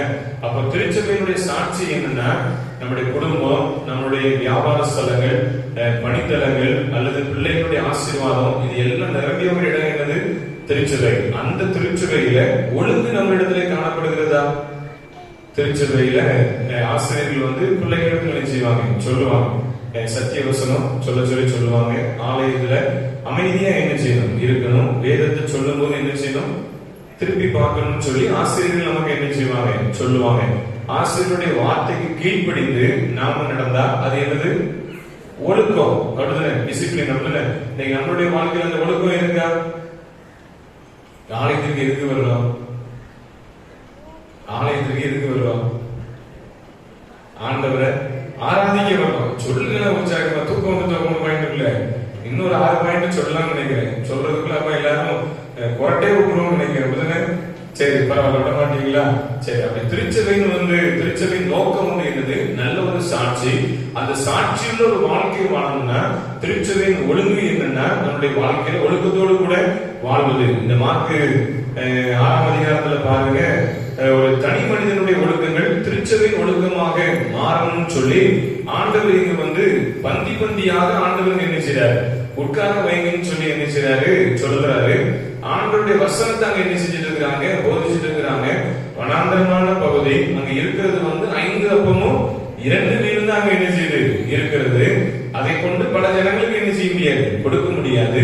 அப்ப ஆண்டவர் பாருங்க, பந்தி பந்தியா என்ன செய்யுங்க? உட்காருங்க. 50 பேரா 100 பேரா என்ன செய்யுங்க? உட்காருங்கன்னு சொல்லி ஆண்டவர் என்ன செய்றாரு? சொல்றாரு. இன்னைக்கு ஒரு கல்யாண வீடு இருக்குன்னு வைங்களேன். கல்யாண வீட்டுல சாப்பிடறதுக்கு முன்னாடியே நம்ம என்ன செய்வோம்? சாப்பிடறதுக்கு முன்னாடியே என்ன செய்வோம்? பின்னாடியே என்ன செய்வோம்? நிற்போம். நிற்போமா நிற்க மாட்டோமா? சரி, அப்படியே நிற்காமன்றீங்க. இடமே என்ன செய்ய கடைசி கிடைக்காது. இப்ப ரசத்துலதான் என்ன செய்ய இருக்கும்? சாப்பிட முடியும். படைக்கு வந்ததுனால என்ன செய்யணுமா? பந்திக்கு முந்தி என்ன செஞ்சிருங்க? சாப்பிடுங்க. இப்ப எல்லாரும் முடிச்சிட்டீங்களா?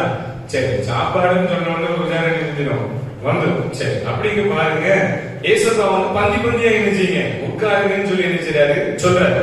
இன்னைக்கு நாம என்ன செஞ்சிருக்கோம்? இங்கே இருக்கிறது 2 வட்டாவுல சோறு இருக்கு, 2 வட்டாவுல வாளி இருக்கு, இது குழம்பு இருக்கு, ஒரு வட்டாவுல தான் வாளியில தான் கூட்டு இருக்கு, அப்பம் முடிஞ்சிட்டு, ரசம் முடிஞ்சிட்டு, மட்டன் முடிஞ்சிட்டு, சாம்பார் முடிஞ்சிட்டு, மீதி மோரும் ரசமும் தான் இருக்கு. இங்க நிக்கிறது ஒரு 100 பேர் இருக்கும்.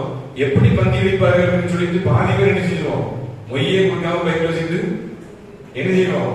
போயிருவோம். சாப்பிடவே இல்லை, மொய் வேலை கொடுக்கணும் அப்படின்னு சொல்லிட்டு இல்லைன்னு உள்ள 500 ரூபாய் வச்சிருந்தா ஒரு 300 ரூபாய் நைஸா எடுத்து பைக்ல வச்சுக்கிட்டு அதான் சாப்பிடலையே என்ன 200 ரூபாய் கொடுத்தா போதும்னு சொல்லி அது கிழிஞ்சதுக்கு என்னதான் செஞ்சிருவோம்? சொல்லுங்களேன், நம்ம செய்யறது தானே. அப்படிலாம் செய்ய மாட்டீங்களா? சரி, பரவாயில்ல. அப்படி என்ன செய்வோம்? 500 ரூபாய்க்கு 300 ரூபாய் எடுத்து 200 ரூபாய்க்குள்ள வச்சு செஞ்சிருவோம். சுமாரே தெரியல, 500 ரூபாய் வரை கேட்காக்கும் அப்படின்னு சொல்லி வச்சுட்டு போயிடுவோம். வீட்டுல போய் நம்ம சாப்பிட்டு விடுவோம். இவருக்கு 500 ரூபாய் என்ன செய்யக்கூடாது, வைக்கக்கூடாதுன்னு சொல்லி அப்பவுமே கல்யாண வீட்டுக்காரங்க என்ன செஞ்சிருவோம்? திட்டிட்டு போயிடுவோம். இவர் 100 பேர் கார்டு கொடுத்துருக்கிறாரு, ஒரு 150 பேருக்கு சாப்பாடு வருவாங்கன்னு தெரியாதா, குறையா என்ன சாப்பாடு போனாங்கன்னு சொல்லி பல மனசுக்குள்ள என்ன செஞ்சுட்டு இருப்போம்? திட்டிக்கிட்டு வேற போயிருப்போம். எப்பேற்பட்ட கல்யாணத்துக்கு போனாலும் தட்டுப்பாடுங்கிறது என்ன செய்யும்? வரதான் செய்யும். நாம அதை என்ன செய்யணும்? ஏற்றுக்கொள்ளணும். இன்னைக்கு நாம ஏற்றுக்கொள்ளலன்னா நம்மளுடைய வாழ்க்கையில் நடைபெறும் போது இன்னைக்கு நம்ம ஒருத்தர் திட்டிருப்போம், அங்க ஒரு 1000 பேர் நம்ம என்ன செய்வோம்? திட்டுவாங்க. அப்போ அந்த வாழ்க்கையில எப்பேற்பட்ட ஒரு சுப நிகழ்ச்சிக்கு போனாலும், துக்க இடங்களுக்கு போனாலும், எப்பேற்பட்ட நிகழ்ச்சிக்கு போனாலும் தேவன் நமக்கு எதை அனுமதித்திருக்கிறாரோ அதுதான் நமக்கு என்ன செய்யும்? கிடைக்கும். கொடுத்திருக்கிறதுல மனநிறைவோடு கூட நம்ம என்ன செஞ்சிடணும்? போயிடணும். இங்க பாருங்க, ஏசப்பா பந்தி உட்கார சொல்றாங்க. 100 பேரா 50 பேரா என்ன செய்றாங்க? உட்கார சொல்றாங்க. அங்க இருக்கக்கூடியவங்க எல்லாம் ஒழுக்கத்தை என்ன செஞ்சாங்க? கடைபிடிச்சாங்க. 40வது வசனத்துல பாருங்க, ஒவ்வொருவரும் ஆண்டவர் சொன்னபடி என்ன செய்றாங்க? இருக்கிறாங்க, கீழ்ப்படிறாங்க, ஆண்டவருடைய வார்த்தைக்கு செவி சாய்க்கிறாங்க, ஒழுக்கமுள்ள ஜனங்களா என்ன செஞ்சாங்க? வாழ்ந்தாங்க. இதுதான் ஒரு நல்ல மனுஷனுடைய ஒரு சாட்சி. இன்னைக்கு சாட்சி உள்ள வாழ்க்கை நம்ம இடத்துல இருக்கா? இன்னைக்கு நம்மளுடைய வாழ்க்கையில நம்மை குறித்து சாட்சி இருக்கா? சாட்சி இல்ல. இன்னைக்கு நம்ம குறித்து யாரிடத்துல கேட்டா, ஐயோ அந்த அண்ணா அந்த அக்காவா நல்ல ஒரு மனுஷன் என்ன செய்யணும்? சொல்லணும். நம்மளுடைய நடக்கைகள்ல மட்டும் அல்ல, சொல்லாமல் மட்டும் அல்ல, செயல்படுத்தும் போது நம்மை குறித்து மற்றவங்க என்ன செய்வாங்க?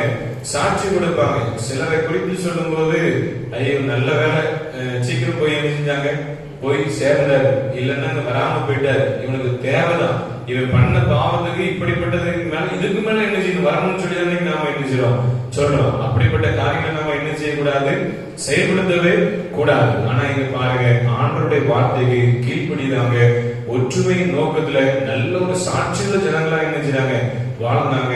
ஆண்டவருடைய வார்த்தைக்கு அங்க கீழ்ப்படிந்தாங்க. கீழ்ப்படிவதுதான் ஒரு திருச்சபையின் ஒழுங்கு. கீழ்ப்படிவதுதான் நல்ல ஒரு சாட்சியுள்ள பிள்ளைகளுடைய ஒரு வாழ்க்கை. அப்ப நம்மளுடைய வாழ்க்கையில இயேசுவினுடைய வார்த்தைக்கு கீழ்ப்படிந்தால் ஒழுக்கம் வரும்னு சொல்லி வேதம் நமக்கு தெளிவுபடுத்துகிறது. அப்படி நம்மளுடைய வாழ்க்கையில இன்னைக்கு விசுவாசத்துல செயல்ல இருக்கிற நாம ஒற்றுமையோடு கூட வாழ்கிறோமா, அல்லது ஆண்டவருடைய வார்த்தைக்கு நம்ம செவி கொடுக்கிறோமான்னு சொல்லி நம்மை நாமே ஆராய்ந்து பார்க்கணும். விசுவாசத்திலும் செயலிலும் ஒற்றுமை. முதலாவது என்ன சொன்னேன்? ஒற்றுமையின் அஸ்திபாரம் விசுவாசம். நம்மளுடைய வாழ்க்கையில ஒற்றுமையின் அஸ்திபாரமே என்னதுதான்? விசுவாசம் தான். இரண்டாவது ஒற்றுமையின் வெளிப்பாடு செயல். அங்க வந்து பாருங்க, திரளான பொருட்கள் படைக்கப்படுறாங்க, எல்லா ஜனங்களுக்கும் அங்க என்ன செய்றாங்க? பங்கிட்டு கொடுக்கப்படுறாங்க. அதுதான் ஒற்றுமை. இன்னைக்கு நம்ம எனக்கு மட்டும் கிடைச்சா போதும்னு சொல்லி போறது என்ன கிடையாது, ஒற்றுமை அல்ல. நீங்க பாருங்க, பங்கிட்டு கொடுக்கிறாங்க. ஏழைகள் பணக்காரங்க எல்லாருக்குமே சமபாகமா என்ன செய்றாங்க? கொடுக்கிறாங்க. அவருடைய சொல்லால் மட்டுமல்ல, செயல்படுத்தக்கூடிய ஜனங்களாக என்ன செய்றாங்க? வாழ்றாங்க. மூன்றாவது பாருங்க, திருச்சபையின் ஒழுங்கு. ஒழுக்கத்தை குறித்து ஆண்டவர் நமக்கு என்ன செய்றார்? கற்றுக் கொடுக்கிறார். நம்மளுடைய வாழ்க்கையில ஒழுக்கம் வரும்போதுதான் விசுவாசம் வரும், செயல்படுத்த முடியும். இன்னைக்கு ஒழுக்கமே இல்ல, கீழ்ப்படியவே மாட்டேன், எதுக்கு நான் ஆண்டவருடைய வார்த்தைக்கு கேட்கணும்னு நினைச்சா நம்முடைய வாழ்க்கையில விசுவாசம் இருக்குமா? இருக்காது. இன்னைக்கு விசுவாசம் இருந்து ஒழுக்கம் இல்லைன்னா ஆசீர்வாதம் பெற முடியுமா? ஒழுக்கம் இருந்து விசுவாசம் இல்லைன்னா நன்மை பெற்றுக் கொள்ள முடியுமா? வெறும் வாயால மட்டும்தான் வடை சொல்லுவேன்னு சொல்லி சொல்லுவாங்க இல்லையா? வாயால சொல்றோம், என்னால செயல்படுத்த முடியல அப்படின்னு சொன்னா நமக்கு ஆசீர்வாதத்தை பெற்றுக்கொள்ள முடியுமா? முடியாது. ஆண்டவராக இயேசு கிறிஸ்து பாருங்க, இந்த உலகத்துல ஆண்டவருடைய வார்த்தைக்கு மற்ற ஜனங்கள் செவி சாய்க்கிறாங்க. நல்ல சாட்சியுள்ள பிள்ளைகளா நீங்க என்ன செய்றாங்க? ஜீவிக்கிறாங்க. பந்தியில உட்கார்றாங்க. 5 அப்பம் 2 மீனை கொண்டு கர்த்தர் 5000 ஜனங்களுக்கு மேற்பட்ட ஜனங்களுக்கு என்ன செய்றார்? யோசிக்கிறார். மீதி துணிகளை கூட நிறைய கர்த்தர் என்ன செய்றார்? கொடுக்கிறார். ஆண்டவருடைய வார்த்தைக்கு நீங்க கீழ்ப்படியும் போது, ஒழுக்கத்தோடு கூட நல்ல ஒரு சாட்சியுள்ள பிள்ளைகளாக வாழும்போது கர்த்தர் நிச்சயமாக நம் அனைவரையும் ஆண்டவர் ஆசீர்வதிப்பார். அப்படிப்பட்ட கிருபைகளை கர்த்தர் நம் அனைவருக்கும் தந்து நம்மை ஆசீர்வதிப்பாராக. நாமே திரிய துதிக்காக நம்மை யாவரும் எழுந்து நிற்போம்.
விசுவாசியின் காதில் பட இயேசுவின் நாமம் என்கிற பாடலை பாடுவோம். ஆராதனை கீதங்கள் 123, கீதங்களும் கீர்த்தனைகளும் 423, கிறிஸ்தவ கீர்த்தனை 128.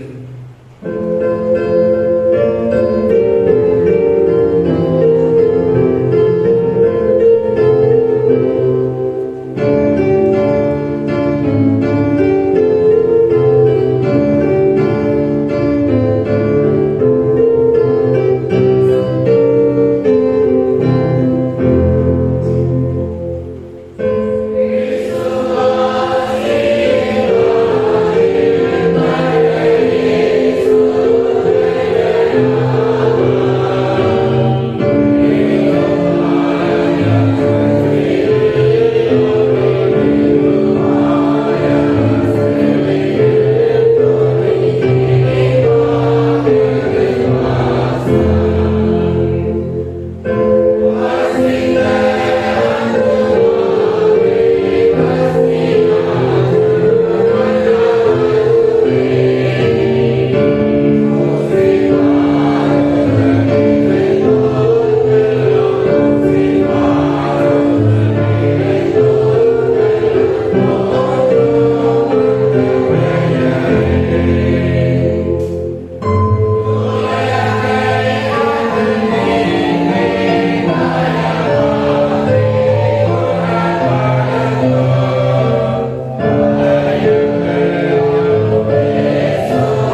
நின்றவனமாக நம்மையும் நம் படைக்கப்பட்ட காணிக்கைக்காக ஜெபம் செய்வோம். அன்பின் ஆண்டவரே, எல்லாம் உம்மால் உண்டானது, உமது கருத்திலே வாங்கி உமக்கே கொடுத்து கர்த்தர் கிருபை தந்திருக்கிறீர். இதனாலும் ஆண்டவரே, நன்றி காணிக்கை படைத்த அன்பு சகோதரனுக்காக, அருமையான பாட்டியம்மாவுக்காக நன்றி சொல்கிறோம். அருமையான பிள்ளைகள் விசுவாசத்திலும் செயலிலும் ஒற்றுமையோடு கூட தேவன் வாழ்வதற்கு ஆண்டவர் அருமையான பிள்ளைகளுடைய வாழ்க்கைகளை ஆண்டவர் ஆசீர்வதித்து வருகிறேன். அருமையான பிள்ளைகள் பொருத்தனையோடு கூட கொடுத்திருக்கிற இந்த காணிக்கை உம்முடைய சமூகத்திலே அங்கீகரிக்கப்பட, பொருத்தனைகள் நிறைவேற்றப்பட தேவன் கிருபை தார். கை காணிக்கை கொடுத்திருக்கிற திருச்சபையாருக்காக நன்றி சொல்கிறோம். அருமையான பிள்ளைகள் சொல்லால் செயலால் தன்னுடைய வாழ்க்கையிலே ஆண்டவரை நடைமுறைப்படுத்த தேவன் கிருபை தார். அருமையான பிள்ளைகள் கொடுத்திருக்கிற காணிக்கைகள் உடைய சமூகத்திலே அங்கீகரிக்கப்பட வளர்ந்து வருகிற தேவன் கிருபை தருவீராக. இயேசு கிறிஸ்துவின் மூலம் ஜெபிக்கிறோம் எங்கள் ஜீவனுள்ள நல்ல பிதாவே.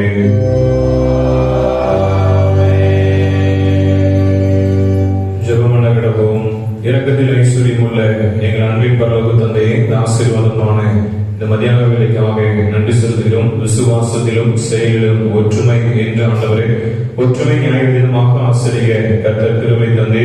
யோசேப்பு தன்னுடைய வாழ்க்கையிலே யோர்தான் நதி பின்னிட்டு வந்த போது தேவ சமூகத்திலே விசுவாசத்தோடு நின்ற போது அதை கடந்து வர கர்த்தர் உதவி செய்து அப்போஸ்தலர்கள் சமூகத்தில் அப்போஸ்தலர்களுடைய வாழ்க்கையிலே தேவ சமூகத்திலே படைக்கப்பட்ட பொருட்களை பகிர்ந்து கொடுப்பதற்கு ஆண்டவர் ஒற்றுமை கர்த்தர் நிலைநாட்டினதற்காக நன்றி செலுத்துகிறோம்.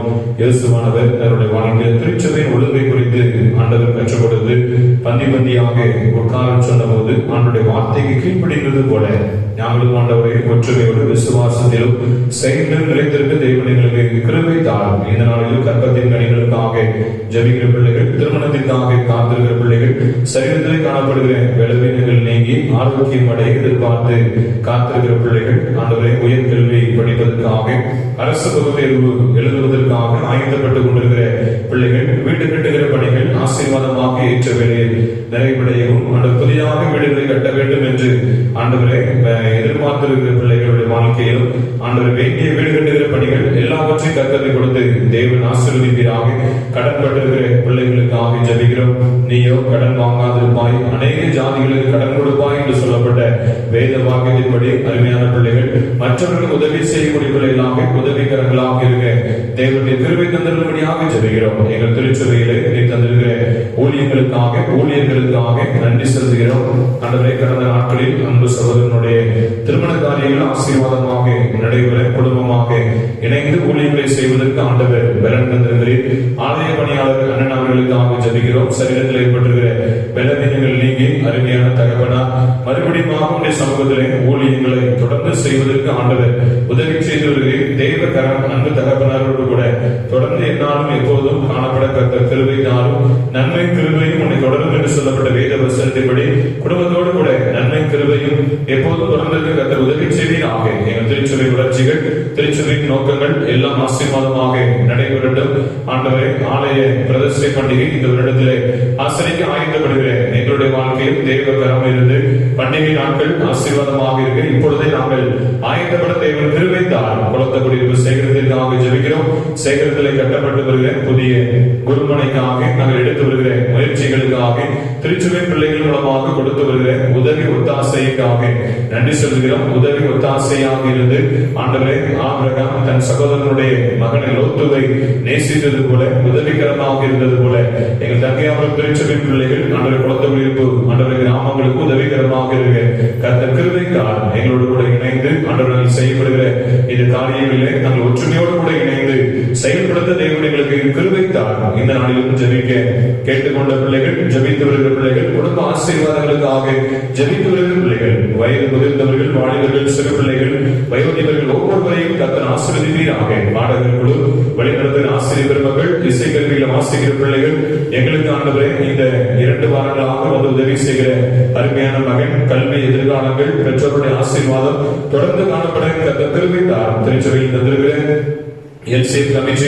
உறுப்பினர்களுக்காக சேகரத்திலே ஆண்டவரே உறுப்பினர்களாக தேர்வு செய்யப்பட்ட பிள்ளைகள், பெருமந்த உறுப்பினர்களாக தன்னுடைய பணிகளை செய்துள்ள பிள்ளைகள், சேகர செயலாளராக இருந்து பணிகளை செய்கிற பிள்ளைகள் அனைவரும் ஆசீர்வதிக்கப்பட்ட தேவன் கிருபை தாரும். தொடர்ந்து வழி நடத்துங்க, ஆசீர்வதிங்க.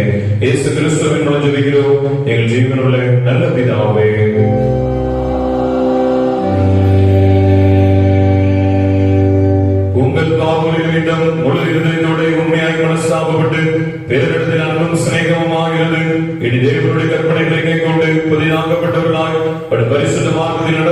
தீர்மானித்திருக்கிற நீங்கள் விசுவாசத்தோடு சேர்ந்து உங்களுக்கு ஆறுதல் உண்டாக இந்த பரிசுத்த சங்கரமத்தை வாங்கிக் கொள்ளுங்கள்.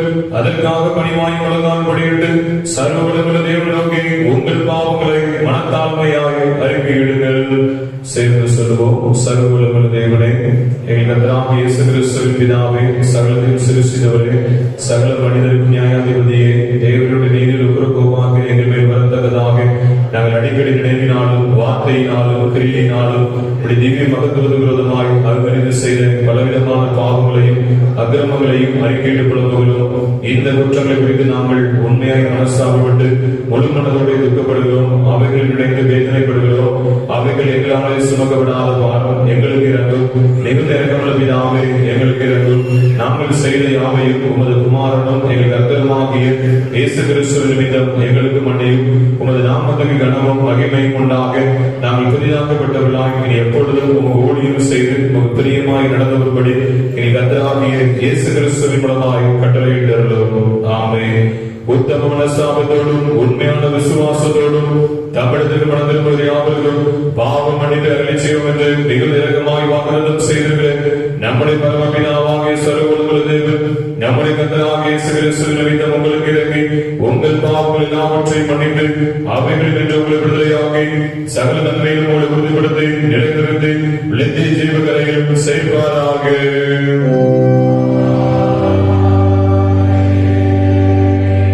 தமிழத்தில் உண்மையாக நடந்திருக்கிற யாவருக்கும் நமது இரட்சகராகிய கிறிஸ்து திருவிழம் பெற்றுகிற ஆறுதலான வார்த்தைகளை கேளுங்கள். வருத்தப்பட்டு பாவம் சுமக்கிறவர்களை நீங்கள் ஒருவரிடத்தில் வாருங்கள், நான் உங்களுக்கு இளைப்பாறுதல் தருவேன். தேவன் நம்முடைய ஒரே பேரான குமாரனை விசுவாசிக்கிறவன் எவனும் அவன் கெட்டு போகாமல் நித்திய ஜீவனை அடையும்படிக்கு அவரை தந்தவரை இவ்வளவாய் உலகத்தில் அன்பு கூர்ந்தார்.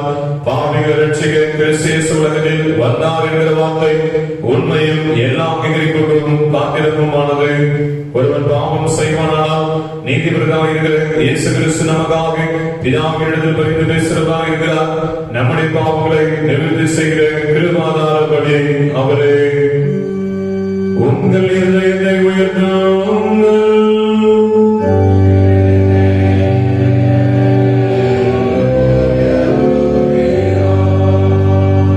நம்முடைய கர்த்தராகிய தேவனுக்கு ஸ்தோத்திரம் செலுத்துங்கள்.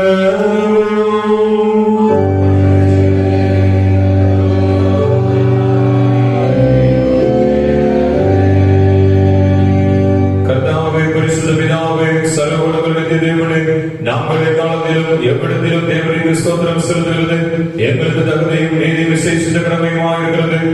ஆதலால் தூதரோடும் பிரதான தூதரோடும் பரம சபையினரோடும் நாங்கள் உமது மகிமை நாமத்தை புகழ்ந்து மேன்மைப்படுத்து.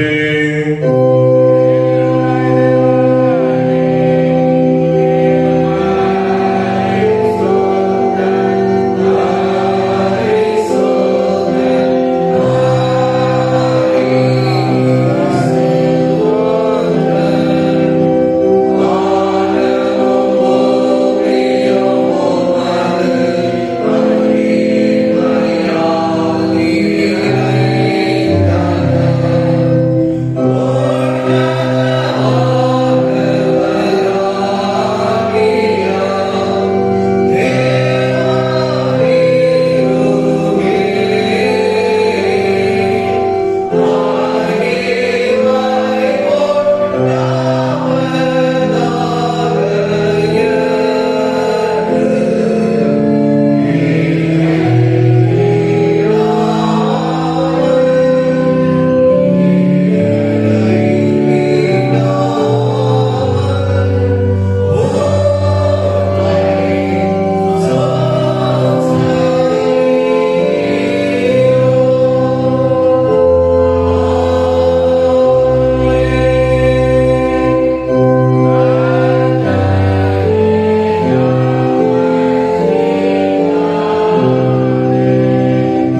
எங்களுடைய அளவற்ற நாங்கள் சேர்ந்தோம். மேஜைகளிலும் நுணுக்கிகளின் பொறுப்பில் நாங்கள் பார்த்தீர்கள். ஆனாலும் தேவரை எப்பொழுதும் இரக்கம் செய்கிற லட்சணமுடைய மாறாத ஆண்டவராக இருக்கிறேன். ஆகையால் திருமையுள்ளதற்காக ஒரு அருமையான குமாரனாகிய இயேசு கிறிஸ்துவின் சரீரத்தால் எங்கள் பாவமுள்ள சரீரமும் ஆத்மாவும் சுத்தமாகி எப்பொழுதும் நாங்கள் அவருக்குள்ளும் அவர் எங்களுக்குள் மாசமாய் இருப்பதற்கு ஏற்ற விதமாய் அவருடைய சரீரத்தை புசித்து அவருடைய ரத்தத்தை பானம் பண்ண எங்களுக்கு கிருபை செய்திருக்கிறோம். சர்வவல்லமையுள்ள தேவனே, எங்கள் பரமபிதாவே, தேவன் எங்களுக்கு உருக்கமாய் இறங்கி உம்முடைய ஒரே குமாரனாகிய இயேசு கிறிஸ்து சிலுவையில் மரணமடைந்து எங்களை மீட்டுக் கொள்ளும்படி அவரை தந்தருளுகிறேன். அவர் சிலுவையில் உரையிலிருந்து தம்மை தாமே எப்படியாக ஒப்புக்கொடுத்து சர்வலோகத்தின் பாவங்களையும் நிவர்த்தி செய்வதற்கு நிறைவும் பூரணமும் போதுமான பணியை காணிக்க பரிகாரத்தையும் செலுத்தினதும் அல்லாமல் தமது அருமையான மரணத்தை என்றைக்கு நினைப்பூட்டும் ஞாபகத்தை நியமித்து தாம் திரும்ப வருமளவும் நாங்கள் அனுசரித்த ஒருபடி தமது சுவிசேஷத்தில் கட்டளையிட்டிருக்கிறாரே. இரக்கமுள்ள பிதாவே, எங்கள் ஜெபத்தை கேட்டருளி உமது குமாரனும் எங்கள் இரட்சகருமாக இயேசு கிறிஸ்து கட்டளையிட்ட பரிசுத்த நியமத்தின்படி நாங்கள் அவருடைய பாடுகளையும் மரணத்தையும் நினைவு கூர்ந்து ஒரு சிறுசி பதார்த்தங்களாக இந்த அப்பத்தை திராட்சரசத்தை பெற்றுக் கொள்ளும் போது அவருடைய பரிசுத்தமுள்ள சரீரத்திற்கும் இரத்தத்திற்கும் பங்களுள்ளாக இருக்கும்படி கிருபை செய்தல் வேண்டும் என்று மிகுந்த தாழ்மையாய் வேண்டிக் கொள்கிறோம். அவர் நாம் காட்டி கொடுக்கப்பட்ட அந்த நாட்களிலே அப்பத்தை எடுத்து ஸ்தோத்திரம் பண்ணி அதை பெற்று சீசர்களுக்கு கொடுத்து நீங்கள் வாங்கி புசியுங்கள், இது உங்களுக்காக கொடுக்கப்படுகிறது என்னுடைய சரீரமாக இருக்கிறது. என்ன நினைவு கூறும்படி இதை செய்யுங்கள் என்றால் அப்படி ராமோஜனம் பண்ணின பின்பு அவர் பாத்திரத்தை எடுத்து ஸ்தோத்திரம் பண்ணி அவர்களுக்கு கொடுத்து நீங்கள் எல்லாரும் இதில் பானம் பண்ணுங்கள், இது பாவமணி கொண்டாகும்படி உங்களுக்காகவும் அனைவருக்காகவும் சிந்தப்படுகிற பொது உடன்படிக்கைக்குரிய என்னுடைய இரத்தமாக இருக்கிறது. இதை பானம் பண்ணும் பொழுதெல்லாம் என் நினைவு கூறும்படி இதை செய்யுங்கள் என்று திருவிழாவும் பற்றினார்.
மன்றாடுவோம்.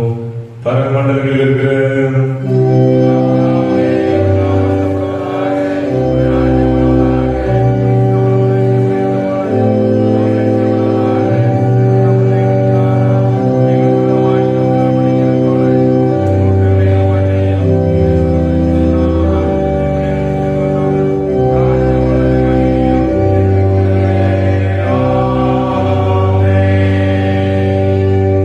நித்திய ஜீவியாகிற சர்வவல்ல தேவனே, இந்த பரிசுத்த ரகசியங்களை சட்டமாய் வாங்கியிருக்கிற எங்களை தேவனுடைய குமாரனும் இரட்சகருமாகிய இயேசு கிறிஸ்துவின் நிம்மதியான திருச்சரீரமும் இரத்தமுமாகிய ஞான ஆகாரத்தினால் போஷித்ததற்காக துதிக்கிறோம். தேவரே, எங்கள் தயவு கூர்ந்து கிருபாகட ஆற்றல் வைத்திருக்கிறதையும் உத்தம விசுவாசங்களில் கொண்டதும் இந்த நேசகுமாரனுடைய ஞான சரீரமாகிய சபையில் நாங்கள் அவைகளாக இணைக்கப்பட்டிருக்கிறதையும் அவருடைய அருமையான பாடலினாலும் மரணத்தினாலும் உண்டான புண்ணியத்தினாலே ஒரு நெஞ்சினாதில் நாங்கள் சொந்தராயிருக்கிறதையும் இந்த நற்கருணையினாலே நிச்சயப்படுத்தினதற்காக முழு இதயத்தோடு நமக்கு சொந்தரம் செலுத்துகிறோம். பரமபிதாவே, நாங்கள் இந்த பரிசுத்த ஐக்கியத்தில் நிலைத்திருந்து நாங்கள் செய்யும்படி தேவன் நியமித்திருக்கிற நற்கிரிகள் எல்லாவற்றை நிறைவேற்ற ஒரு கிருபை தந்திட வேண்டும் என்று எங்கள் இயேசு கிறிஸ்துவை முன்னிட்டு மனத்தாழ்மையாய் வேண்டிக் கொள்கிறோம். அவருக்கும் தேவனுக்கும் பரிசுத்த ஆவிக்கும் சகல கடமும் மகிமையும் என்றென்றைக்கும் உண்டாவதாக.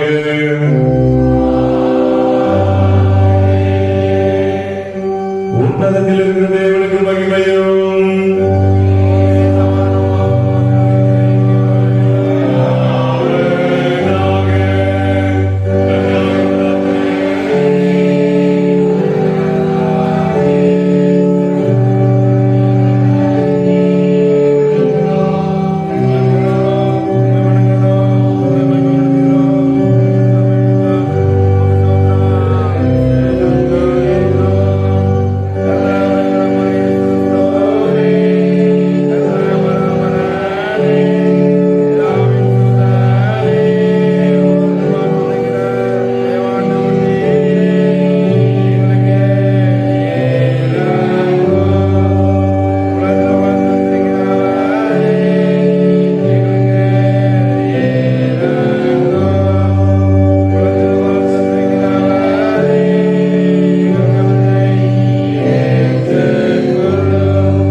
Yeah.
எங்கள் கண்மலையும் மெய்ப்பெருமாய் கர்த்தாவே, எங்கள் வாய் வார்த்தைகளும் இருதயத்தின் தியானங்களும் உடைய சமூகத்தில் எப்பொழுதும் பிரியமாயிருப்பதாக.